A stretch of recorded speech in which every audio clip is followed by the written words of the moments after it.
Ambition is critical. Yeah. So John's the first one to ever have a coffee in yours. Fair dues. I'm not calling him a faggot, though, are you? No. I go laugh, right? What I don't realise is, every week, sometimes we might have some people that, like we never met and don't really know. And we've always said, right, what's going to happen then if they're a fucking whopper? And Ryan says, will you take one on? I'll take the other, we'll chuck them onto Carmarthen Road. But tonight, I'll be in Pepinos before him take next week kebab. Ryan's on his fucking Jack Jones. I don't think we're going to try it. We don't think we're going to try it tonight. We'll have no problem going to sleep. A good night's sleep. Not like he's on his talk tonight. It's lovely to have you. This is episode 47 of the Ambition is Critical podcast with John Phillips. Long time coming. Glad to have you, mate. Like, obviously, you know, me and Paddy, big fans for a long time. And just fucking hell. Just a fucking pleasure to have you here, mate. You know what I mean? Great to be here. Got the other shave up, pad. No, fucking hell. I got my shirt on, my tie on, my suit. You know, I was expecting the fucking glitz. No, come here now, I'm not in the camera. Mate, this is as good as it fucking gets. Well, freeze-dried coffee. I'm expecting that from you, right? But I was expecting a little more from Pad. You're not going to lie. He's the real celeb, you know what I mean? The MC now and everything. I don't get a look in. I just about guess the fucking judging role now and fucking cool. But yeah, so we're just gonna fucking have a little chat about your career and fucking and upcoming stuff, you know. Well, hopefully upcoming stuff. Yeah. Anyway, we'll get to that fucking a little bit later. Do you know when I do have a little bit of a plan, like at times. Believe it or not, we don't just wing everything. Yeah, right? yeah. And I was writing down, I was going like this, like, I gotta ask John about this, I gotta ask John about this, I gotta ask John about this, and then I was, I was still writing stuff down fucking 10 minutes before Paddy. I didn't realise how much I knew about your fucking career. My missus wants me home at 10, mine. You've got fucking 10 in the morning, baby. People shuts at 11, don't worry about that. I was starting to think about it, and I was going, fucking hell. Like, because I've said this to Adam Farrell and Enzo when he was young, and like I followed boxing fucking like a nerd when I was young, like. So I used to see you and him in the back of the Evening Post, you know, like when like you won, you know, the little boxing column. And I'd always look for the Gwent boys before I looked for anything else because in fact I knew a couple of the boys was because I'm from Mount Pleasant and Gwent's the closest boxing club to me. So when I seen like he was winning things and that, and I was like, fucking hell, this kid, you know, because obviously a lot younger than me, this kid's gonna be fucking quality, you know.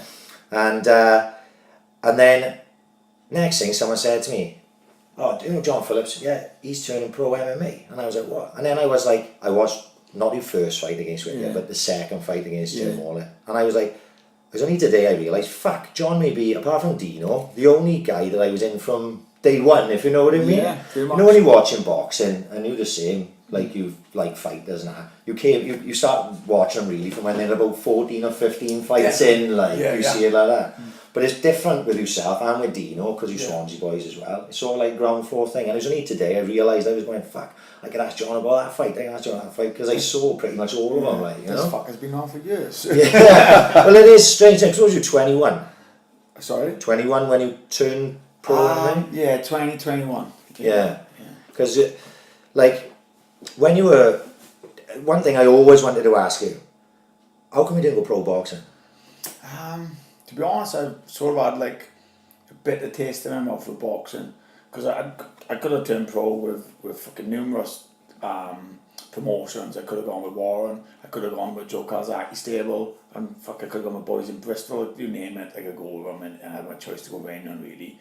But I qualified for 2 Commonwealth Games, and the first Commonwealth Games I qualified for, I was boxing for Boney Mine then.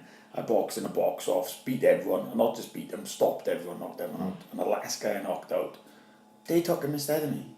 So I was like, oh, I don't know what, I'm having such a fucking politic, piss off fucking time with boxing. And I was like, in my mind, I was like, this guy wouldn't beat me if this was a street fight.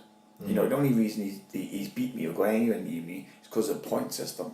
And he's just running, and people would beat me now and again in boxing because they'd be able to run. And when I got near them, they'd be able to hold on and the ref would stop and they'd be running again. And then they'd bring in this 10-point gap system. I'd be fighting guys, dropping them, they'd have a 10-point gap where they just hit in my gloves and the fight would be stopped. And I'd be like, you know, this is It doesn't make any sense. To me, it was turned into almost like fencing, karate style, and you can say them, well, hold on, if you didn't like it that much, why didn't you go pro? And my problem with turning pro boxing was I didn't think it was a stable down there really that your best interest in that or the capability to push you to that extra level. And I used to watch, obviously, growing up and watching Enzo, and I idolised Enzo and that, and he didn't have all the credit he deserved, and he trained in a tin shed pretty much in Boney Mine, and you imagine he had gone away to a proper stable and proper camp. I think he'd been a lot better and had a proper promoter who wanted to really promote him and not just use him really, because all these promoters use you, no doubt about it. But I think being Welsh, I was just about to say, I do think the English no Kazagi's born in fucking Manchester. He'd be the best boxer we've ever heard of in the world. We wouldn't stop hearing about him. Because he's Welsh, he doesn't get the publicity he deserves. And that's my opinion. Other people may think different, but that's my opinion looking from the inside out. And I seen that with Enzo. It was like, if he was English, he would have been the fucking next best thing, and everyone would have been raving about it. And definitely the same with Joe and other people I seen. So my issue with turning pro boxing was, I could see that I weren't, if I go on and sign with Warren, well, he doesn't want me to fucking do so well. I'm fucking Welsh. He wants English boys to be with English cards. Yeah. The boys who sell up the show are English boys. Yeah. So if anything, he's going to use you like Liam Williams was a little bit used against Liam Smith and that.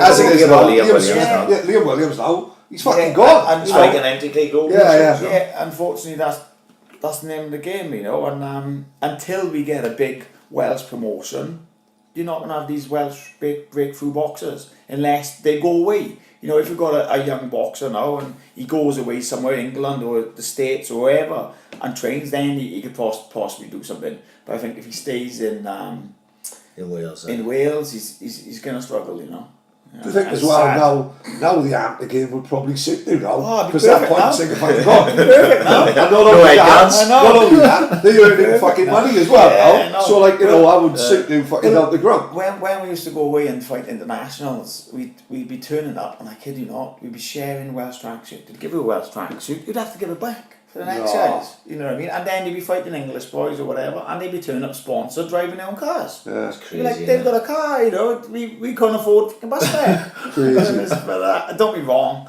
I love my boxing games, and I think everything happens for a reason. And I wouldn't turn my back on boxing. I still think there's a small part of me that still thinks there's still a chance of me maybe boxing if I can reach where I want to reach in MMA, but who knows.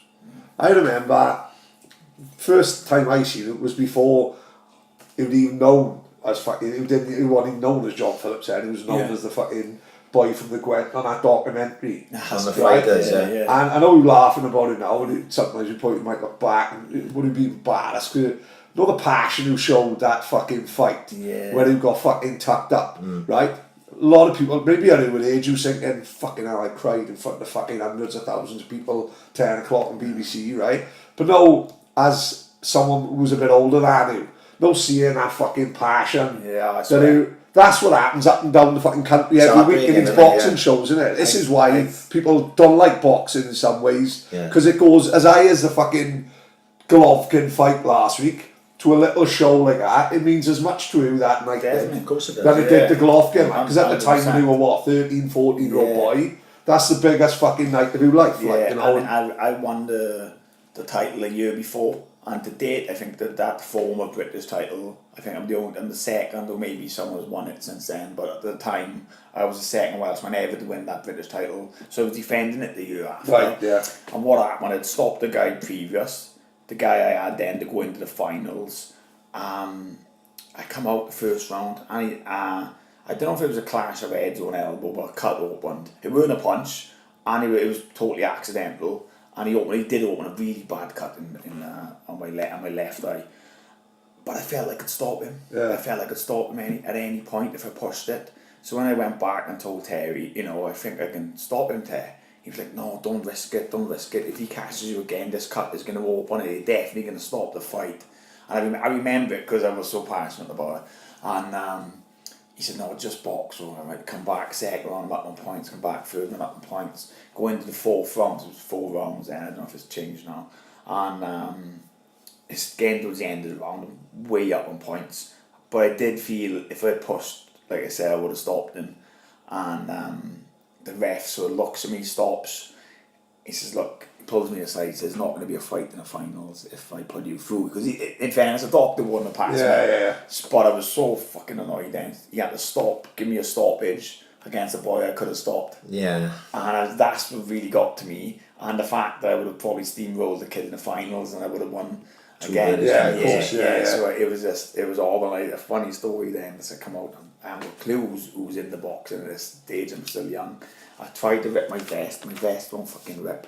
So I look right twat, right? And I go back in the change room and fucking chuck in my gloves and chuck in my boots.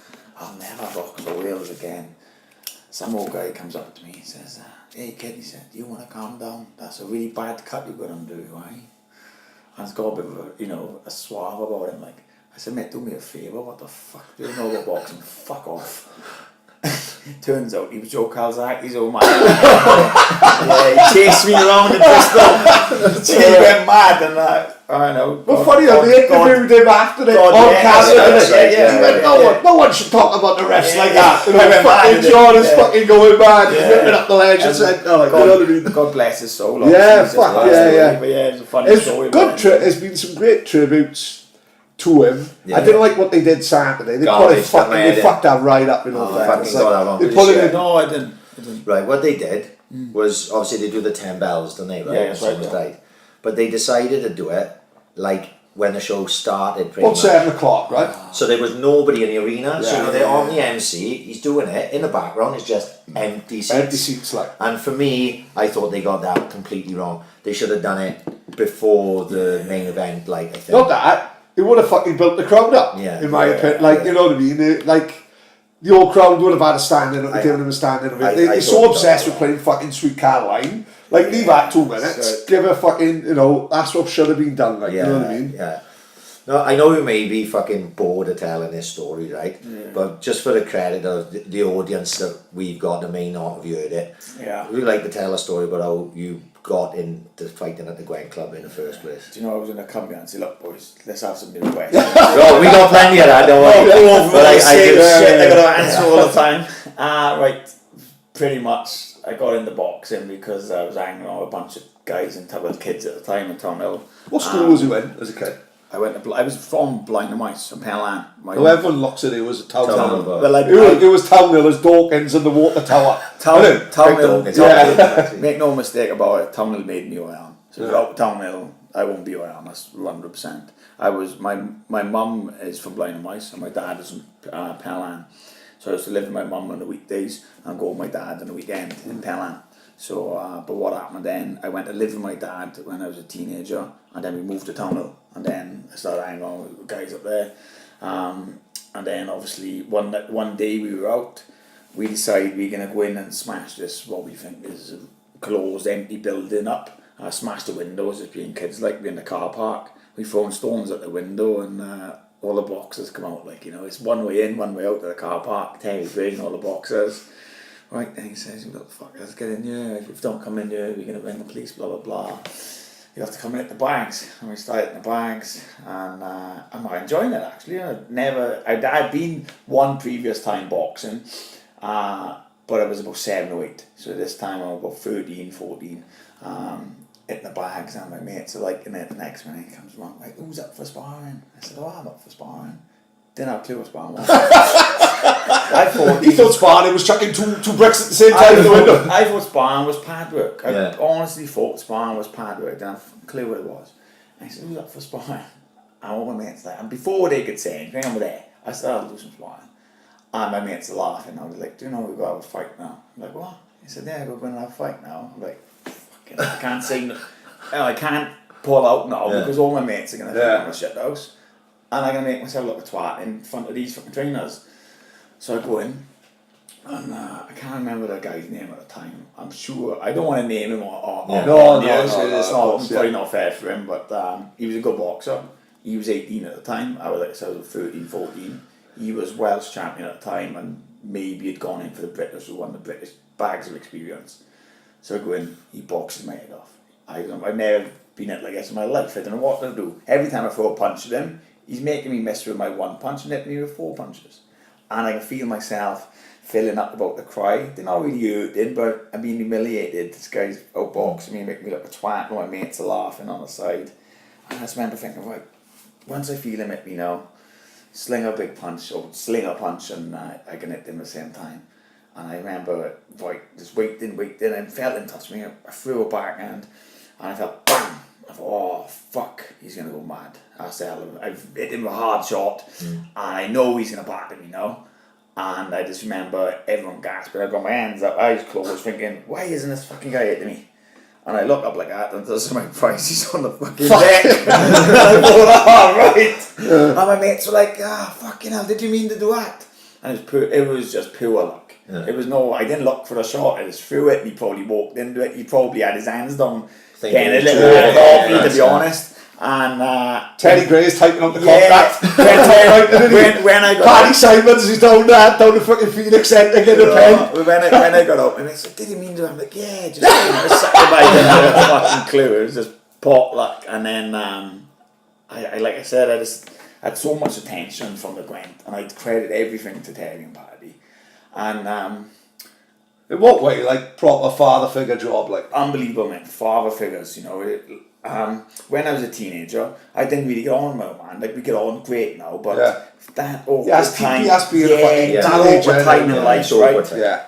That awkward time in life, fuck mate. I didn't get on my mum. I didn't get on my dad. I was really going down a dark path. Like I could have gone any other way, and you know I think they could see that, and they'd obviously seen over generations and generations, and they saved me like, and the amount of boys and probably girls as well they fucking saved and turned around is unbelievable. Like I couldn't praise him enough. And I know Terry's a fucking awkward bastard, but I love him to bits. He's fucking my Terry Gray and he's my Paddy Simons. I think they're the best people in the fucking world. Isn't it mad? It was a bit of a cliche, innit? Yeah. But it's fucking right though, as you said. How many kids? Yeah. Fuck, how many kids are them people saved? Like even just like, not even if you're gonna fight, you know, just the life lessons and the discipline of being able to do a little bit of training and having a little bit of, you know, like kids, you know, especially from Townhill, Mayle area, you know, most of the parents, not all of them, you know, but there's a very, you know, there's a lot of parents out there who don't give a fuck about their kids, who haven't got the time to give them the attention they need or whatever means, you know what I mean. A lot of kids are, you know, I don't want to say neglected, but they probably are. They're probably neglected, and they're not getting any attention, and they go up the end of this Gwent, and they have all the attention, you know, the attention they need. It's like Customato says, you know, bring me a spark, and I'll turn it into a fucking fire. Yeah. And it is exactly like you go to the Gwent, you want that little fucking spark, and if you've got that little interest, bang, they'll be on you, and they'll encourage you. And like I said, even if you don't fight, they'll give you fucking life lessons, they'll give you confidence, they'll give you, you know, respect, they'll give you patience. And well, you take that out the way now, right? Yeah. You've been all over the world. Yeah. You've got lucky enough to build a house. Yeah. And like you said, travel the world, you've done so much in your fucking life. How much would it change if I hadn't been for that fucking night? Like, you know, it's like we always talk about sliding doors, like me. Go left or fucking, right. How fucking, like, your life changed that fucking instant, like, you know what I mean? 100%. And, you know, if my dad never moved to town, if we didn't move Spot to town, on, yeah. Because my mum made me go boxing when I was younger, and when I was about 8, only once, I went into Blind and Mice Boxing Club. Peter Grenville, innit? Yeah, Paul Grenville there was at the time, and I'd probably Peter.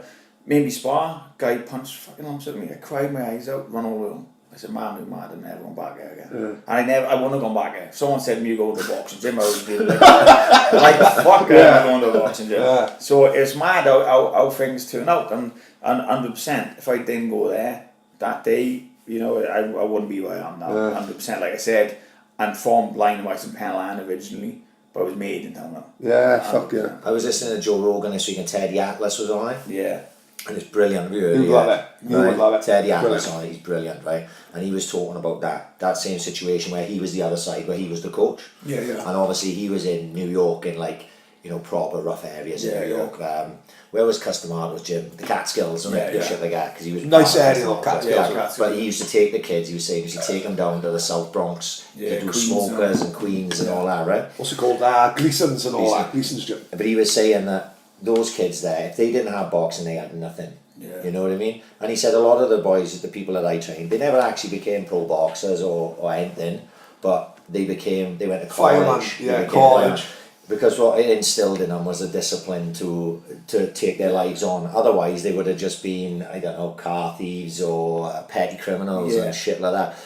People don't realise, and it's not just boxing, it's football, it's gymnastics, exactly you what I was just name going it, to you say. know what I mean? It's any sport. He's got to be involved in Yeah. sport, yeah. You know, my kids is just football mad, so it's football every night of the week for me, and I'm glad that they're in part, they make friends, you know what I mean? For you, it was boxing, for someone else, it's tennis. What you do know we take what for I mean? us now?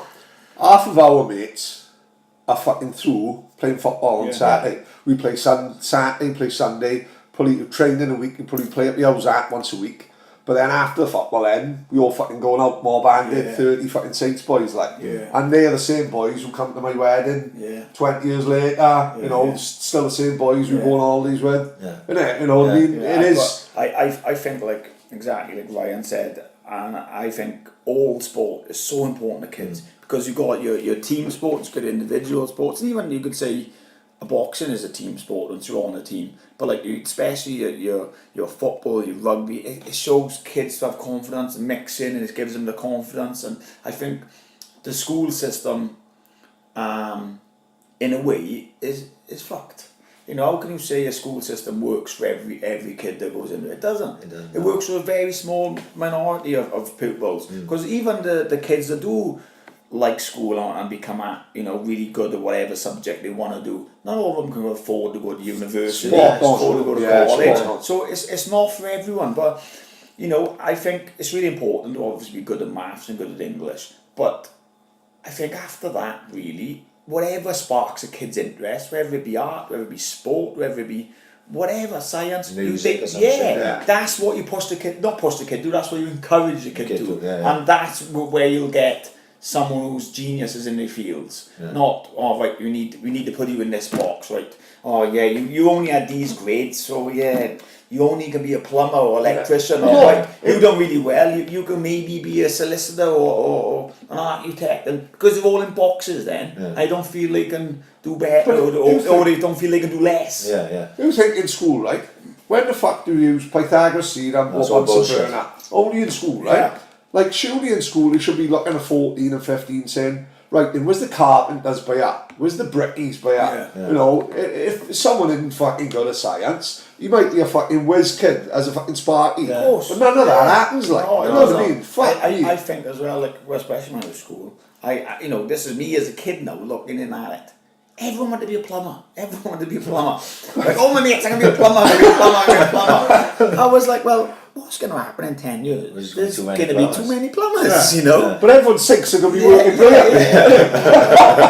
It's mad, like. It was like they drill into in school, you know, but say as a kid I knew Michael Carroll, right? Yeah. But then I'm a postman earning 200 quid a week. And Michael Carroll's on scaffold earning £1,000 a week.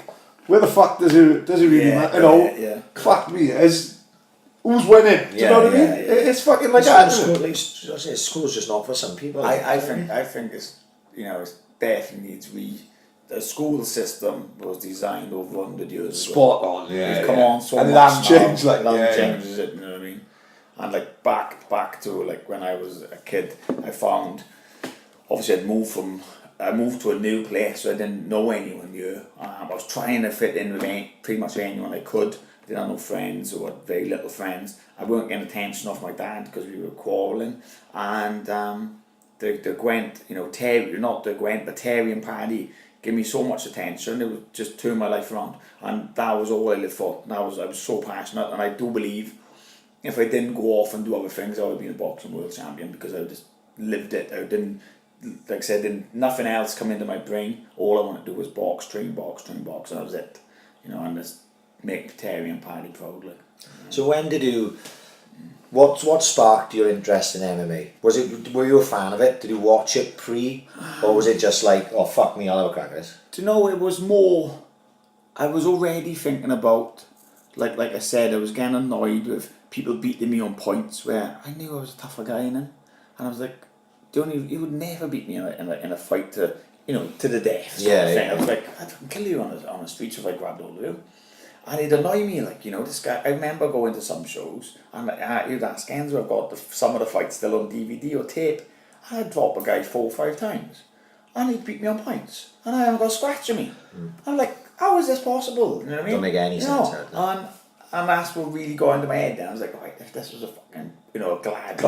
I thought he was going to say that. I thought, Because this is mad for us, right? I'll fucking kill you, like. I probably had about 6 fights in my life. Yeah. Right? One of them was with one of my best mates, Nigel Bragg, in the Bishop Owen change rooms. Yeah. I was only wearing my kegs, so technically he was on an advantage. But say 6 in my life, right? When you were in camp, you were having 6 a fucking day, innit? Oh, yeah.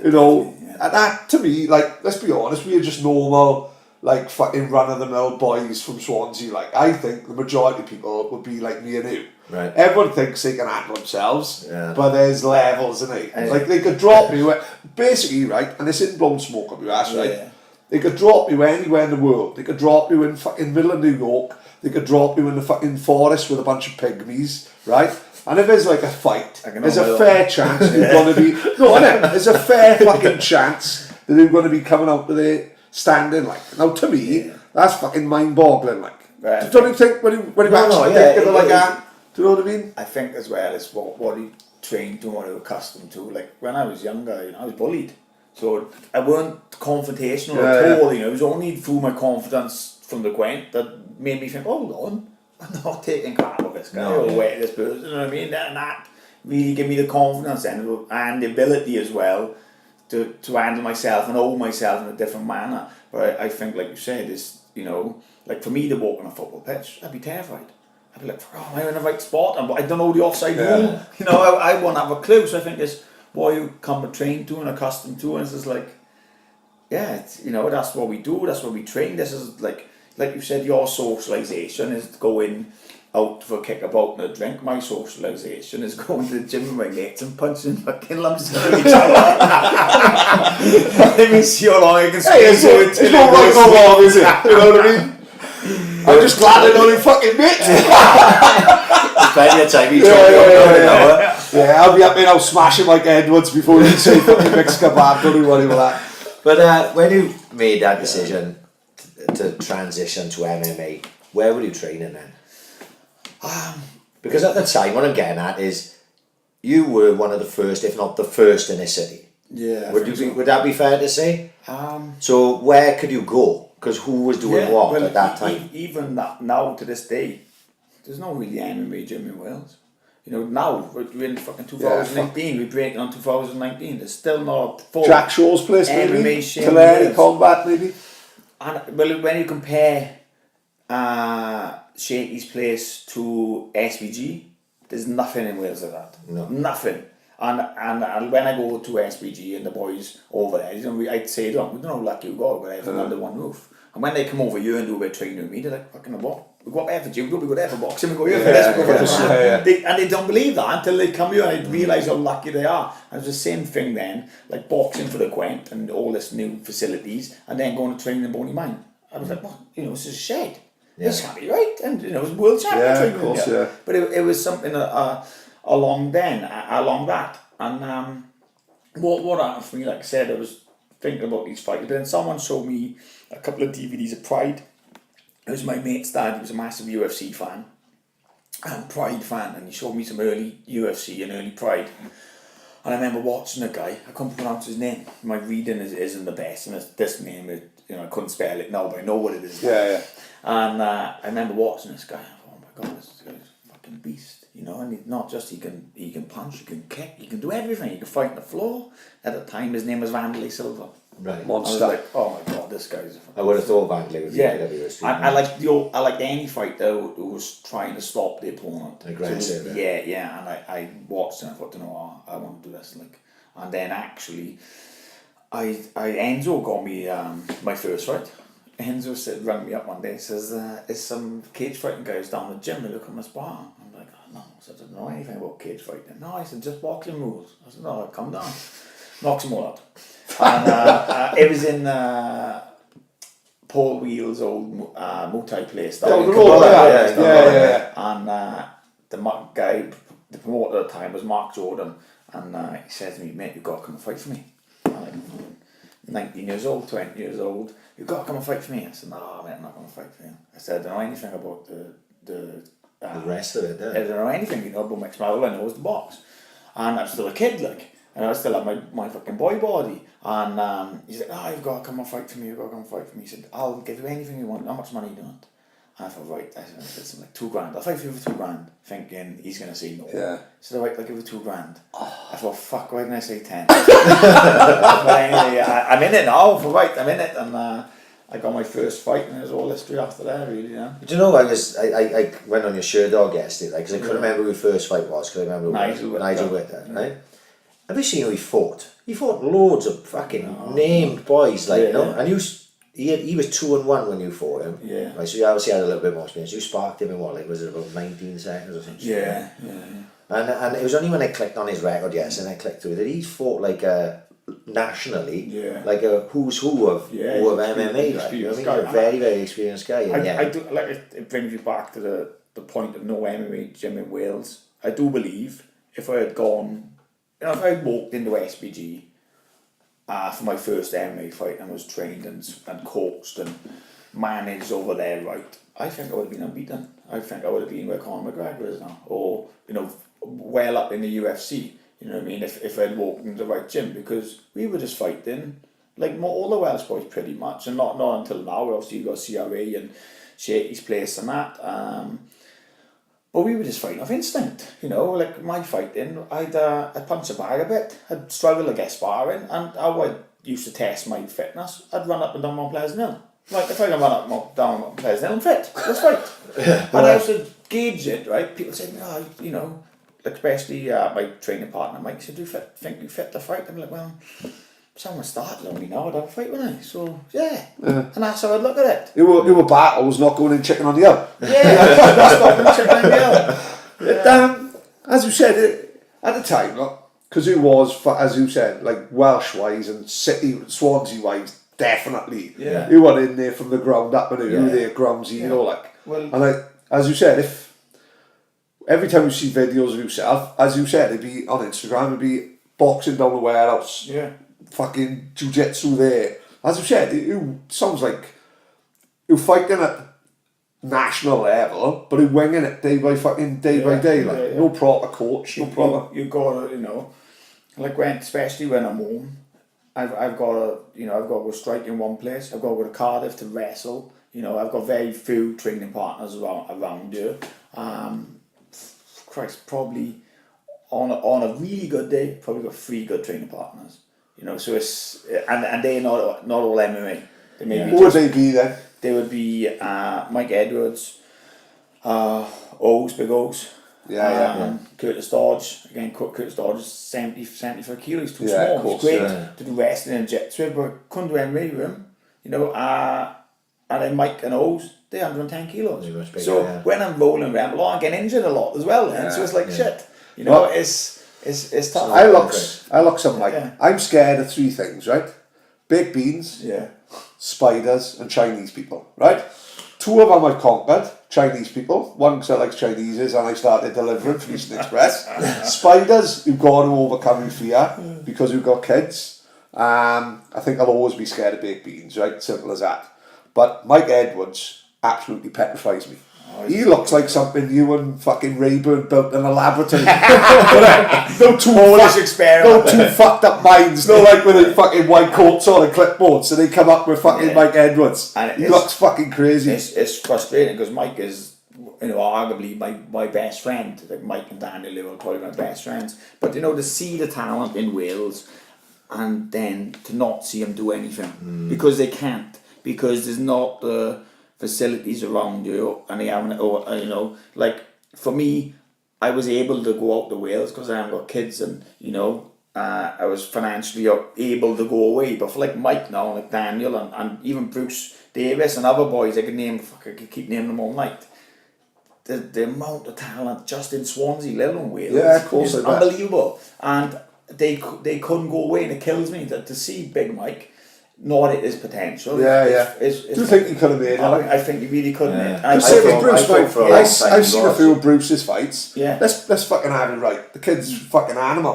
But I'll come back to Bruce now. But like with Mike, I've taken Mike over to SBG, and the boys can't believe how good he was. Yeah. You know, like fuck, this guy's awesome. He's got to fight. Yeah. But it's hard then. You know, how do you train back home? You're not fighting some fucking locals. Joe, you're fighting the best people in the world, so you've got to be bang on. And if you haven't got that training around you and that coach around you, you can't do it. You know, you've got to be in proper camps, and unfortunately, you can never come over and maintain and be in a camp because you'll be able to train a little bit, but then hold on, my money's run out now. I need money for kids, and you know he's got to go back to work. He's more or less coming on to keep you company. Yeah, keep of course. So It's fucking heartbreaking to see, and this. I think a lot of people, and not just in Swansea and Wales or whatever, worldwide probably fall out because of that, because they haven't got, you imagine now Big Mike lived on the same street as SBG. Crazy. He'd be He'd be in UFC, not on the UFC belt or wherever he wanted to fucking go. He'd be the next big thing. Isn't it mad how important sponsorship is for you, man? Yeah. Unbelievable. Like fucking hell. No someone who got like, not like the old fighters like Joe Fraser had this fucking big huge gang of a white syndicate behind him, like. No, if you could have like a couple of people who've got 200 grand, you don't have to worry about your mortgage and that, and it's being covered. Like Change all your you got to life, do is train. I suppose you're pretty lucky because, like in Wales, like you've made a name. Like a lot of people know John, you know what I mean. A lot of people know you, so like maybe people will look at our sponsorship opportunities a bit more, like they can get more for their buck, like you know what I mean. I think so, but like it's without this, like especially when I was injured last year. And my sponsors kept me afloat, they paid my mortgage, they paid everything. Without them, I would have been knackered. And then, in fairness, not one of them turned around and said, look, John, when are you fighting? I was like, I can't fight, my knees is blown, and now I'm having visa shit. But boom, every month, sponsor. So I can't give a big enough thank you to them all, Yeah. And that's backing you as a person, that is, isn't Massively, it? Like massively.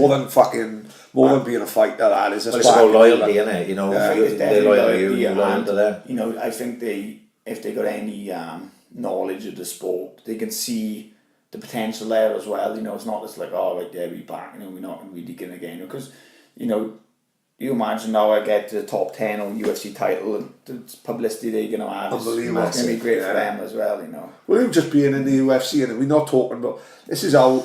I was thinking about this today, sorry Brad, I was thinking it today, like we football fans. How many boys from Swansea do we know to play in the Premier League?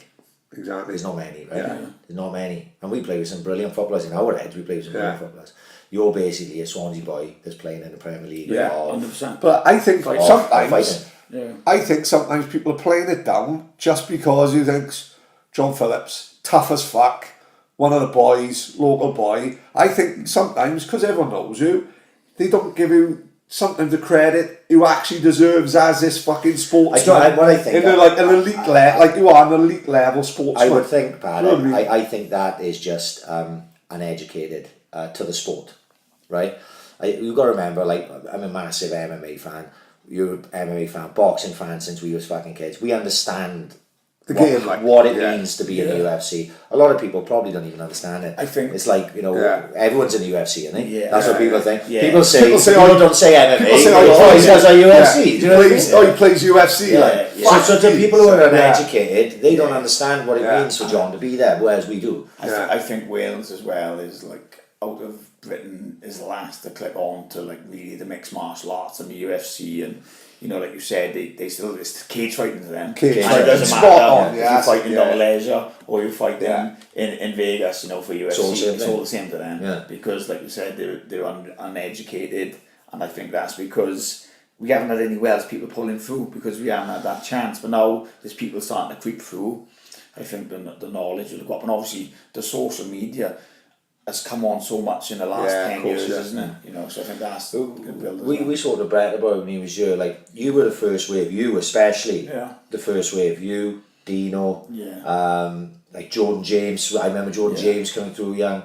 fucking like Marley. You boys are the first wave. Yeah. So, you know, you're setting a path for boys that are going to come in 10 years, in 15 years, in 20 Well, years. people like Brett, Rowan Crocker, all these people are looking up to you, aren't they? Yeah, exactly. You know, without you doing that, these people probably wouldn't. And then come back to Rowan again now. Rowan's on Twitter begging for sponsorship. Like, you know, he's paying to go to, I'm not sure whether it's in Eastern Europe somewhere, this European fucking MMA, is it? MMA like tournament. The amateur tournament. The amateur one, he's paying for himself. Like, he's another one who got the same fucking trouble, fucking money, innit? You know? And unfortunately, and I, you know, it just goes back again into to schools. I think, especially sports where kids are really involved in sports and are getting to a high level. I think they should be funded. The government should be funding these kids, you know, especially like when they're going off the world titles, etc., and world championships. And unfortunately, in this sport, and I suppose it's in a lot of sports, in I wouldn't say so much pro boxing. So I think you can earn money a little bit easier being a journeyman and getting fights. But in MMA, you want to earn any day tiny money until you get on a big organisation, you know, until you get on your belt or UFC, some Japanese or Chinese organisations. You know, you're just not going to get the money. You can't. It's a young man sport. Then you still need to be living with your parents, or you know, no bills, so you can train all the time. And I think that's why what kills a lot of people going into this sport. But even the biggest organisations, like, some people are thick as fuck. They think once you're on telly, where there's fucking Big Brother or fucking fighting on UFC on a Saturday night in front of fucking millions, they think once you're on telly, he's a millionaire. Yeah. Now, anyone who knows the fucking sport, like I remember the 7 and 7 and it's $7,000 for the win, $7,000 the peanuts. Yeah. Whether it's changed or not, I don't know. I guess it'd be maybe a bit more than that now. I normally look at the purses, and I think it's probably $15,000. Yeah. And then you got to take all the tax and what else.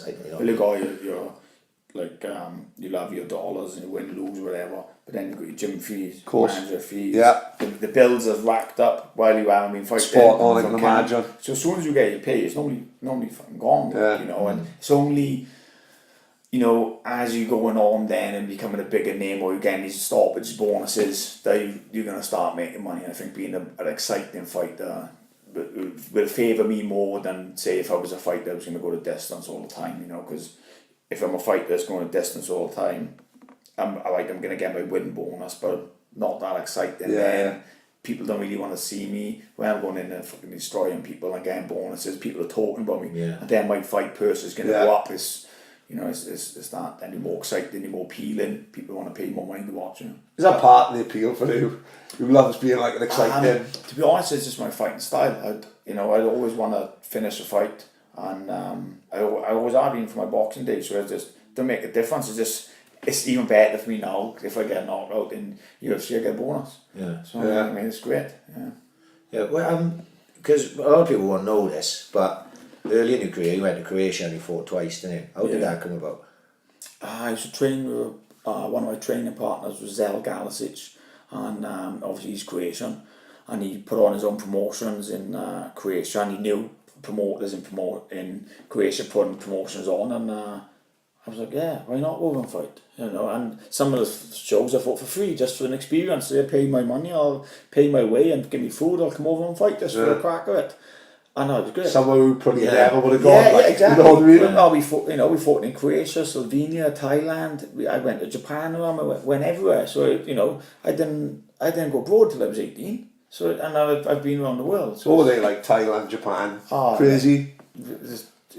I'm gutted now looking back, because in the moment You can't appreciate it. You don't appreciate it. No. You know, looking back now, I didn't do this, I didn't do that. You know, like you don't know what you're doing. We was in like taking it for granted. Japan. I don't think we come out of the hotel much. The hotel was great. I couldn't tell you anything else about it. So looking back, I wish I appreciated it a little bit more. But I still had a good time. Yeah, fuck yeah. I got a funny story about that gal shit, right? We only done Predator Fight Night, the third one Mike fought on, yeah. Right? We had cage sides, me and the boys. I was stone cold sober, I was driving, right? And we were sat right in the corner. So he brought a team from London Shoot Fighters, didn't he? Yeah. So James Thompson was there and Zell, wasn't it, right? So they've come over into this corner here, right? Right by us. And my brother's gone to the bar and he's pissed, right? Yeah. He's a fucking menace, my kid, right? And Zelga sat in his seat, right? So I know Zelga's because I know MMA, right? So I'm sitting there and going like this to myself, oh fuck no. One of the toughest guys in the world. Yeah. Just sat on his seat. Right? Nice. This kid didn't need the toughest point in Ulster. Right? And I'm going like this. James Thompson is by that. He's bigger than everyone in the fucking room, right? And Zelgas has just sat down next to me. Total gentleman. Sat down. Oh, you mate, right? Yeah, sat down. That was that. My kid walks over with fucking 2 pints, I guess. He takes one look at Zelga. I go, oh no, fuck. He goes, oh, that's my seat, not again. And fair play, Zelga. I said, all right, sorry, mate. He jumped up. I was like, fuck. I said, Mark, do you know who that is? I said, do you know who that is, you twat? I said, he'd fucking kill you. And my brother was pissed. He didn't even fucking realise. He didn't think he knew who Zelga was, like, do you know what I mean? Oh, I was so many stories with Zelg and James. Oh, they were great. You know, when I first got into MMA, they were my, I had inspiration before I got into MMA, local boys.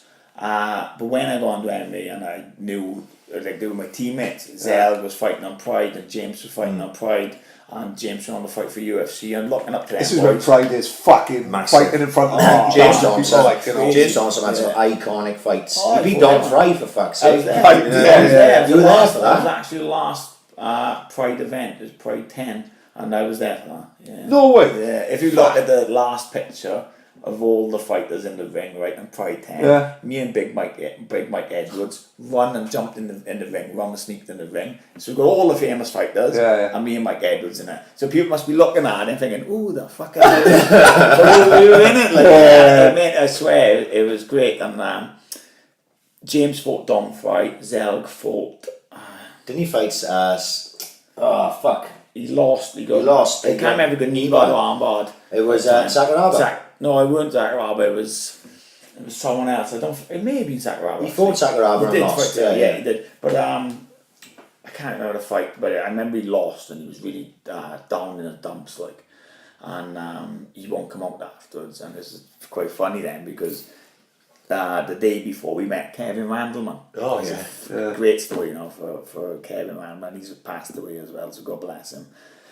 I don't know if you know Kevin Randleman. Yeah. Kevin They call him the Randleman monster, is- right? He's suplex Fido. Well, anyway, me and Mike Edwards now, we're in this reception of this fucking posh hotel in Japan, like a Pride, and we're young, And this woman comes in, like, kid or not, she's 7 foot fucking tall. She's fucking huge, right? American looking woman. And we sort of laughing amongst ourselves, being kids and childish. I can't remember the film, but we're like, hey, look at that big bitch. And Deuce Bigelow. Deuce Bigelow, yeah. And amongst ourselves, not flirting you, we wouldn't have done that. But I think she got the feeling or the idea that we were taking a piss of her, right? So a couple of seconds later, Ken Randleman walks in and he walks up to her and they kissing and see him talking and he's sort of looking over to us. Looking over to us. I thought, oh, fucking hell. Kevin Randleman's coming over here to kick off in a minute, Mike. So me and Mike are sitting down now, right, we're in this little booth. He comes over, he says, all right, man. Puts his hand out to shake my hand. I've only ever seen this guy on TV. I think, oh, fucking God, I'm going to stick my hand out, he's going to nail me one. I think, fuck. So I put my hand out, tenderly thinking, fuck. If he moves now, I'm going to have to, I don't know what I'm going to do. I'm sitting down, I'm going to get fucking planted. Shakes my hand, nice to meet you, he said. He turns to Big Mike, goes to shake his hand. Big Mike puts his hands out, he shakes his hand. He said, fucking hell, he said, you've got big hands, he says to Big Mike. Mike says, not as big as that woman's down there. Oh my God. I thought, if we were putting it, Michael was putting it. Luckily, Kevin seen a funny side of it. He burst out laughing, right? And he found it funny. Next minute, we were with Kevin all night. He's taking us out, he's taking us here, he's taking us there. And I pull him aside. I didn't pull him aside, but I say to him afterwards, I said, Kev, because it turns out this woman's his wife. Right. I said, Kev, do you mind me asking, I didn't expect you to be with your wife, I expect you to have a little glamour model. How did you meet her? He said, she was my local drug dealer, he said. And she was giving a big one on the phone to me one day. He said, so I went up to shoot her. I'd never seen this girl before, he said. And the strangest thing happened, John. I said, oh, go on, what happened? He said, I took one look at her, he said. My tongue rolled out of my mouth, down to the floor, along the floor, up a leg and into a pussy. We've been married ever since, he said.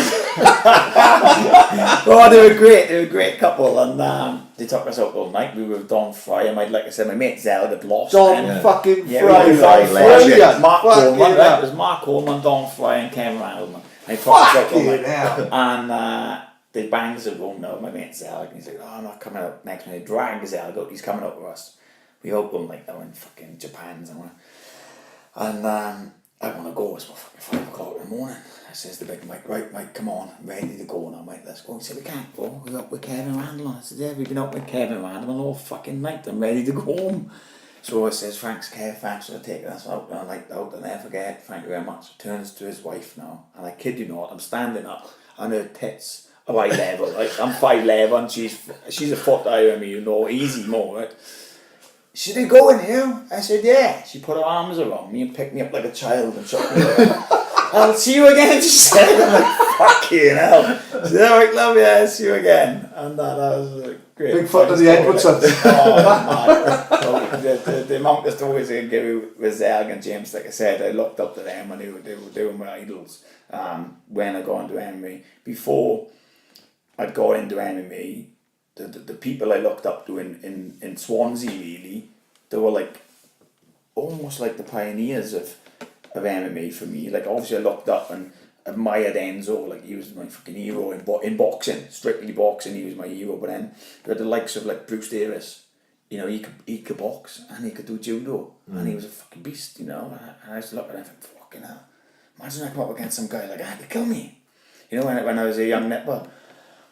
And that really spurred me on for I want to be like him, you know, if he's this good at it, you know, if he's this tough, you know, I can be this, you know, if I keep training, I'll be like him. And it was Bruce and Mark Flynn. I was going to say Mark got exactly the same sort of capabilities. He boxed for Wales and he'd done judo for Wales, and again they were just they were levels above everyone else, and they were before their time. I think if they were 10 years back, they would have been exactly where I was. So I remember watching Bruce fight for the British title and win the British title in MMA. And I think a lot of people don't realise that, mate. No. Yeah. I don't know. Yeah, I know. To be honest, I think Bruce was probably the first one to really be up there. And definitely in my eyes, I used to look up to Bruce and went, fucking hell, this guy's, you know, he's a beast, like. And I think it was just, there was nothing around there for him, you know. I think if he had gone into a stable and that and had the right training, he would have competed with the best. Maybe looking at like 5-6 years too early. As it happens, Bruce is famous when he pulled his case down and sat in that guy's butt, he sat in a guy's face. So technically, Bruce probably have had more moves than he would have fought in the UFC. But like, as you said, 5 years later, like Mark Flynn, like Commonwealth level boxer and black belt in judo, and actual gentleman. You know, people would pass him in the street, he's a lump, but no one. People looks at him now and just thinks, you know, he's Mark Flynn. He still trains now. He's still training, still on the mat with us now. Taste together. Yeah. And they were my first two as a teenager looking at and transitioning over to mixed martial arts. I used to look at these two, and especially Bruce, because I knew Bruce as a friend as well. But I would look up to Bruce, and then I look up to Mark as well, and they were the pioneers to me. So I could see they not, especially with Mark, I was to look at Mark, I think, do you know, you're a mixed martial arts, you don't know it. Yeah, spot. You don't know it. You know, he didn't know he was a mixed martial arts, but you know, I think to him he was just like, right, I want to be able to handle myself in any situation, on the streets maybe. Yeah. And for me, I was looking at him. These are the Rasputin days. Yeah. You know what I mean? I was looking, I think, fucking hell, you know, you've got the ground, you've got the stand up, you're a mixed martial artist, and a good mixed martial artist. And I just look up at that and think, fuck yeah, that's where I want to be when I'm old. And then I was trained with Bruce quite a lot when I was younger. And I couldn't do enough. I was man against a boy, and like, oh my god, imagine I come up against someone like him. So them two were my to be like, you know, I wanted to be not as horrible as it says. I mean, in any negative way. I never look at someone and say I want to be as good as them. I think that's a negative. I want to be better than them. So I just look at him to his goals. I want to be better than you two. I want to be better than you two. I'm still trying to be better than Mark and Judo, but I'll get there. But, well, that's the winners. That's like the winners. Have you seen a famous interview with Brian Clough? They got Brian Clough and Don Revy. Brian Clough takes over from Leeds. I saw it the other day. They interviewing the two of them, and Don Revy saying to Brian Clough, you know, never beat what I did. and he said, we won the league title. And Brian Clough looks at him and says, I want to win the league title, and I want to do it a damn sight better than you. And they said, well, we can't do it better than me. We only lost 3 games. And Brian Clough goes, well, I'm only going to lose 2. Right? He ends up getting sacked after fucking 30 days. He fucked up there, right? That was Clough, like, you know, I'll fucking do it better than you. I don't go fucking win the league. That was always my thing as well. If someone says to me, I can't, or whatever I would do, I'd always criticise. I'd watch people, like, win a fight and celebrate or whatever, but then not pick any holes in a game. If I stop someone, and I knew I could stop them earlier if I'd picked my shot better or whatever, I'd always criticise. Like, I remember winning a fight in 10 seconds, and I come out and I was quite annoyed with myself.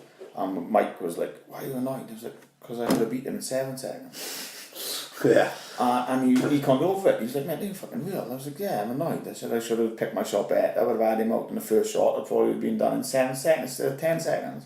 And I think that's important as well, to always criticise and, you know, you can always push for that a little bit better and a little bit more. You know, I think when you settle and say that this is the best I can be, that's probably the end of your days.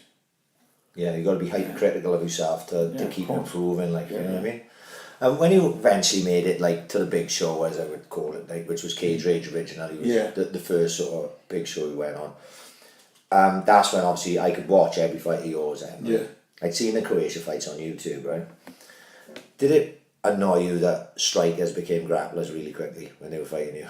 Because it frustrated the fucking life out of me. Yeah, I think, like, don't be wrong, it's frustrating, but at the end of the day, I had to say to myself, as frustrating as it was, because don't be wrong, all I wanted was stand. But it's mixed martial arts. So it's frustrating to me then to not have been that good on the floor to be able to match them back then, because I weren't having a training around it. There was no way around it to do it, and still isn't really. And that really frustrated me. But looking at it, you've got to be looking at it with mixed martial artist eye. It's mixed martial arts, you know. If that's an all in your game, they're gonna go for it. It's the biggest compliment you can have. Yeah, because it's like a fighter's paying you a compliment by saying, I ain't touching them hands again. When people say, he won't stand with, I say all the time, well, it's mixed martial arts. Yeah, of course. I should have been better on the floor, not he shouldn't have stand. I should have made him stand me by not letting him take me down. And that's the... When they matched you with Jake Bostwick, I'd seen Bostwick a couple of times previous on Cage Rage's Contender show. Yeah. Because there was a channel, right, it was on Sky called the Wrestling Channel. Yeah. And it used to have like pro wrestling, but it used to have loads of MMA in it. And Cage Rage used to have a show with Dave O'Donnell used to host it, right? Right, yeah. And they used to show all the Cage Rage. So I'd seen Bostwick a few times, and he's just stand up kickboxer, like Muay Thai guy. Yeah. And when they matched with him, I was like, this would be interesting, like, because I don't think this Bostwick would go back. And then all he did was like shoot for the takedown and shit. And I was like, I haven't seen it do that one time. Was that the fight where he dislocated his shoulder? No, that was Dennis That was the fight where I'd gone into work the next day and said to my mate Griff, who's like an ex-fucking boxer for Premier. No, he won with Premier. He was with the old RAOB fucking club. And I said, I've seen this fucking boy from Swansea. I said, he's probably one of the toughest fucking people I've ever seen. Like, and he said, because he don't like fucking MMA. He's boxing through MMA is fucking is just not his cup of tea at all. I said, this fucking kid, I said, I fucking dislocated his shoulder. I said, and he didn't want to fucking finish the fight. Like, he's really looking. Yeah. I said, he's like tapping, pissed off with himself. I said, the guy got one arm. His shoulders popped. I said, and this kid don't want to give up, like. And he was like, I said, mate, I haven't seen fuck all like that. Like. I remember, I think then someone had come down from heavyweight or light heavyweight to middleweight, and everyone was raving he's going to be too strong for me and this and that. So I was like, I'm going to come out and show you I can take you down and do it. And that's why I purposely didn't come out and punch. I just wanted to almost stupidly beat him in his own game. Play into fucking critics and this and that. I should have just gone out and done my own thing, and I probably would have fucking smoked him. But I come out, purposely wanted to take him down and show. When he watched the fight, there's no way you can say that I weren't winning that fight. No, there's no chance. And the last, like, we locked up. I thought, right, I'm going to go for a throw now. When we hit the floor, that's it. I'm just going to start going ground and pound now. I've shown that I'm stronger than him and I can wrestle and grapple. And as I went to throw, I remember like a slight slip on the canvas, and my arm come off and it's landed on my arm. I thought, fuck, I can't move my arm. And which ain't good in the middle of a fucking. well, it was fight, no pain, but I just couldn't move my arm. And I remember thinking, right, if I can get to my feet, I can beat this guy with one hand. But I couldn't push on my left because it was hurting my right, and I couldn't move my right then. Yeah. So I was like, and he's punching me in the head. That was what struck me. Like he's whacking fuck up, dude. And he's like, and I'm like, why didn't fucking, just fucking. Oh man, I swear, it was. It looked like you didn't have any quit in you, like And I think as well, it's like sometimes I'm in a fight, and if I'm in a tough situation where a guy's on top of me or whatever, and he's trying to ground and pound, I'm like, he's nothing getting through. I may be underneath, but I always think, well, wait till I'm on top. You're on top of me now, and you're not doing nothing. Wait till I'm on top of you, I'll stop you. I know I'll stop you. And I always used to think that if I'm in a bad spot, just bide your time, stay calm. The tables will turn and I'll be on the top. I remember then going after that fight, right, there was Bama 1, and the paramedic said to me, do you mind, there was one fight before the last, do you mind if we wait? He said, because if we go now, there's no paramedics for the last fight. I was in agony, like I'm gas and air, right, there was people, Alex Reed is yanking on my arm trying to get it back, and he didn't know what he was doing. Dressed as well. I swear, right, it was Cormac looking back, and he's obviously just trying his best to help me.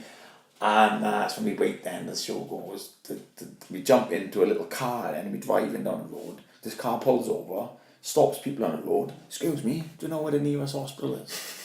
I'm like, are you fucking kidding me? It gets to the hospital, right? And more gas and air now, and everyone has sort of gone away, and they've managed to get my arm in. It was like because it dislocated backwards, I believe. Oh, so it was harder to get in, and I remember they had a massive wet sheet wrapped around my arm, and about 8 guys tugging on it to get it back. Fucking hell. And I kid you not, and there now with gas and air, everyone's gone. The sheet is down here, and I can see the figures behind it, right? I can't see them as we can see us, but I can see the outline of them. I can hear everything they say, and I'm on listening. So they rush in, right, and I could see him doing his palpitations on this guy, and I'm like, oh my fucking God. And he's like, right, what's happened? And they're saying, and I can't remember the code, but they said, right, we found a guy in the lane, he's drinking drugs, blah, blah, blah, face down, blah, blah, blah, and they're working on him.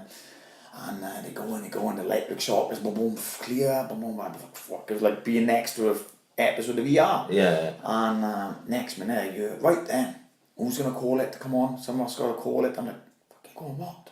Call it, come on. Alright, I'll call it. Time of death, 2:31. I'll never forget that. Time of death, 2:31. I stuck in my head fair, and I thought, oh my fucking God. Oh, in the shows, fragile life is. The bed next to me, the guy's just gone. And I never forget it. His parents had come in. His mum had come in, and she's hysterical. And it made me laugh at the time. It sounds a bit sick. But she says, oh, first Michael Jackson, now my son. Oh my fucking God. She was obviously a Michael Jackson fan. Like, fuck me. Oh boy, I giggled to myself. I was like, shut up for fuck's sake. But this puts into perspective, like, sort of back in the day that, you imagine there was a serious injury on that show, and it weren't just, I think that was the level, or we'd have one paramedic in the show who's vaguely trained and hope no one gets really injured. Fuck, I remember on the first Predator show when the boy Gavin, I can't think of his name now, Gavin Davis choked that John the German. That's right, yeah. Do you remember he stayed down for fucking ages, mate? This Gavin had him in a guillotine, guillotine, and had him up the knee, and he dropped to the floor like when John Jones dropped the Ultimate Cheetah, wasn't it, right? And he just did not move. I remember the fight as well because that John the German was supposed to fight Stephen Barfield Biffy. Right. And Biffy'd done something to his shoulder, funny enough. He'd got injured and he had to pull out. And he was saying, I'll fight anyone, blah, blah, blah. But no one wants to fight me. And then Gavin out of nowhere, right? Never had a fight in his life. Chirps up. I'll fight you, he said.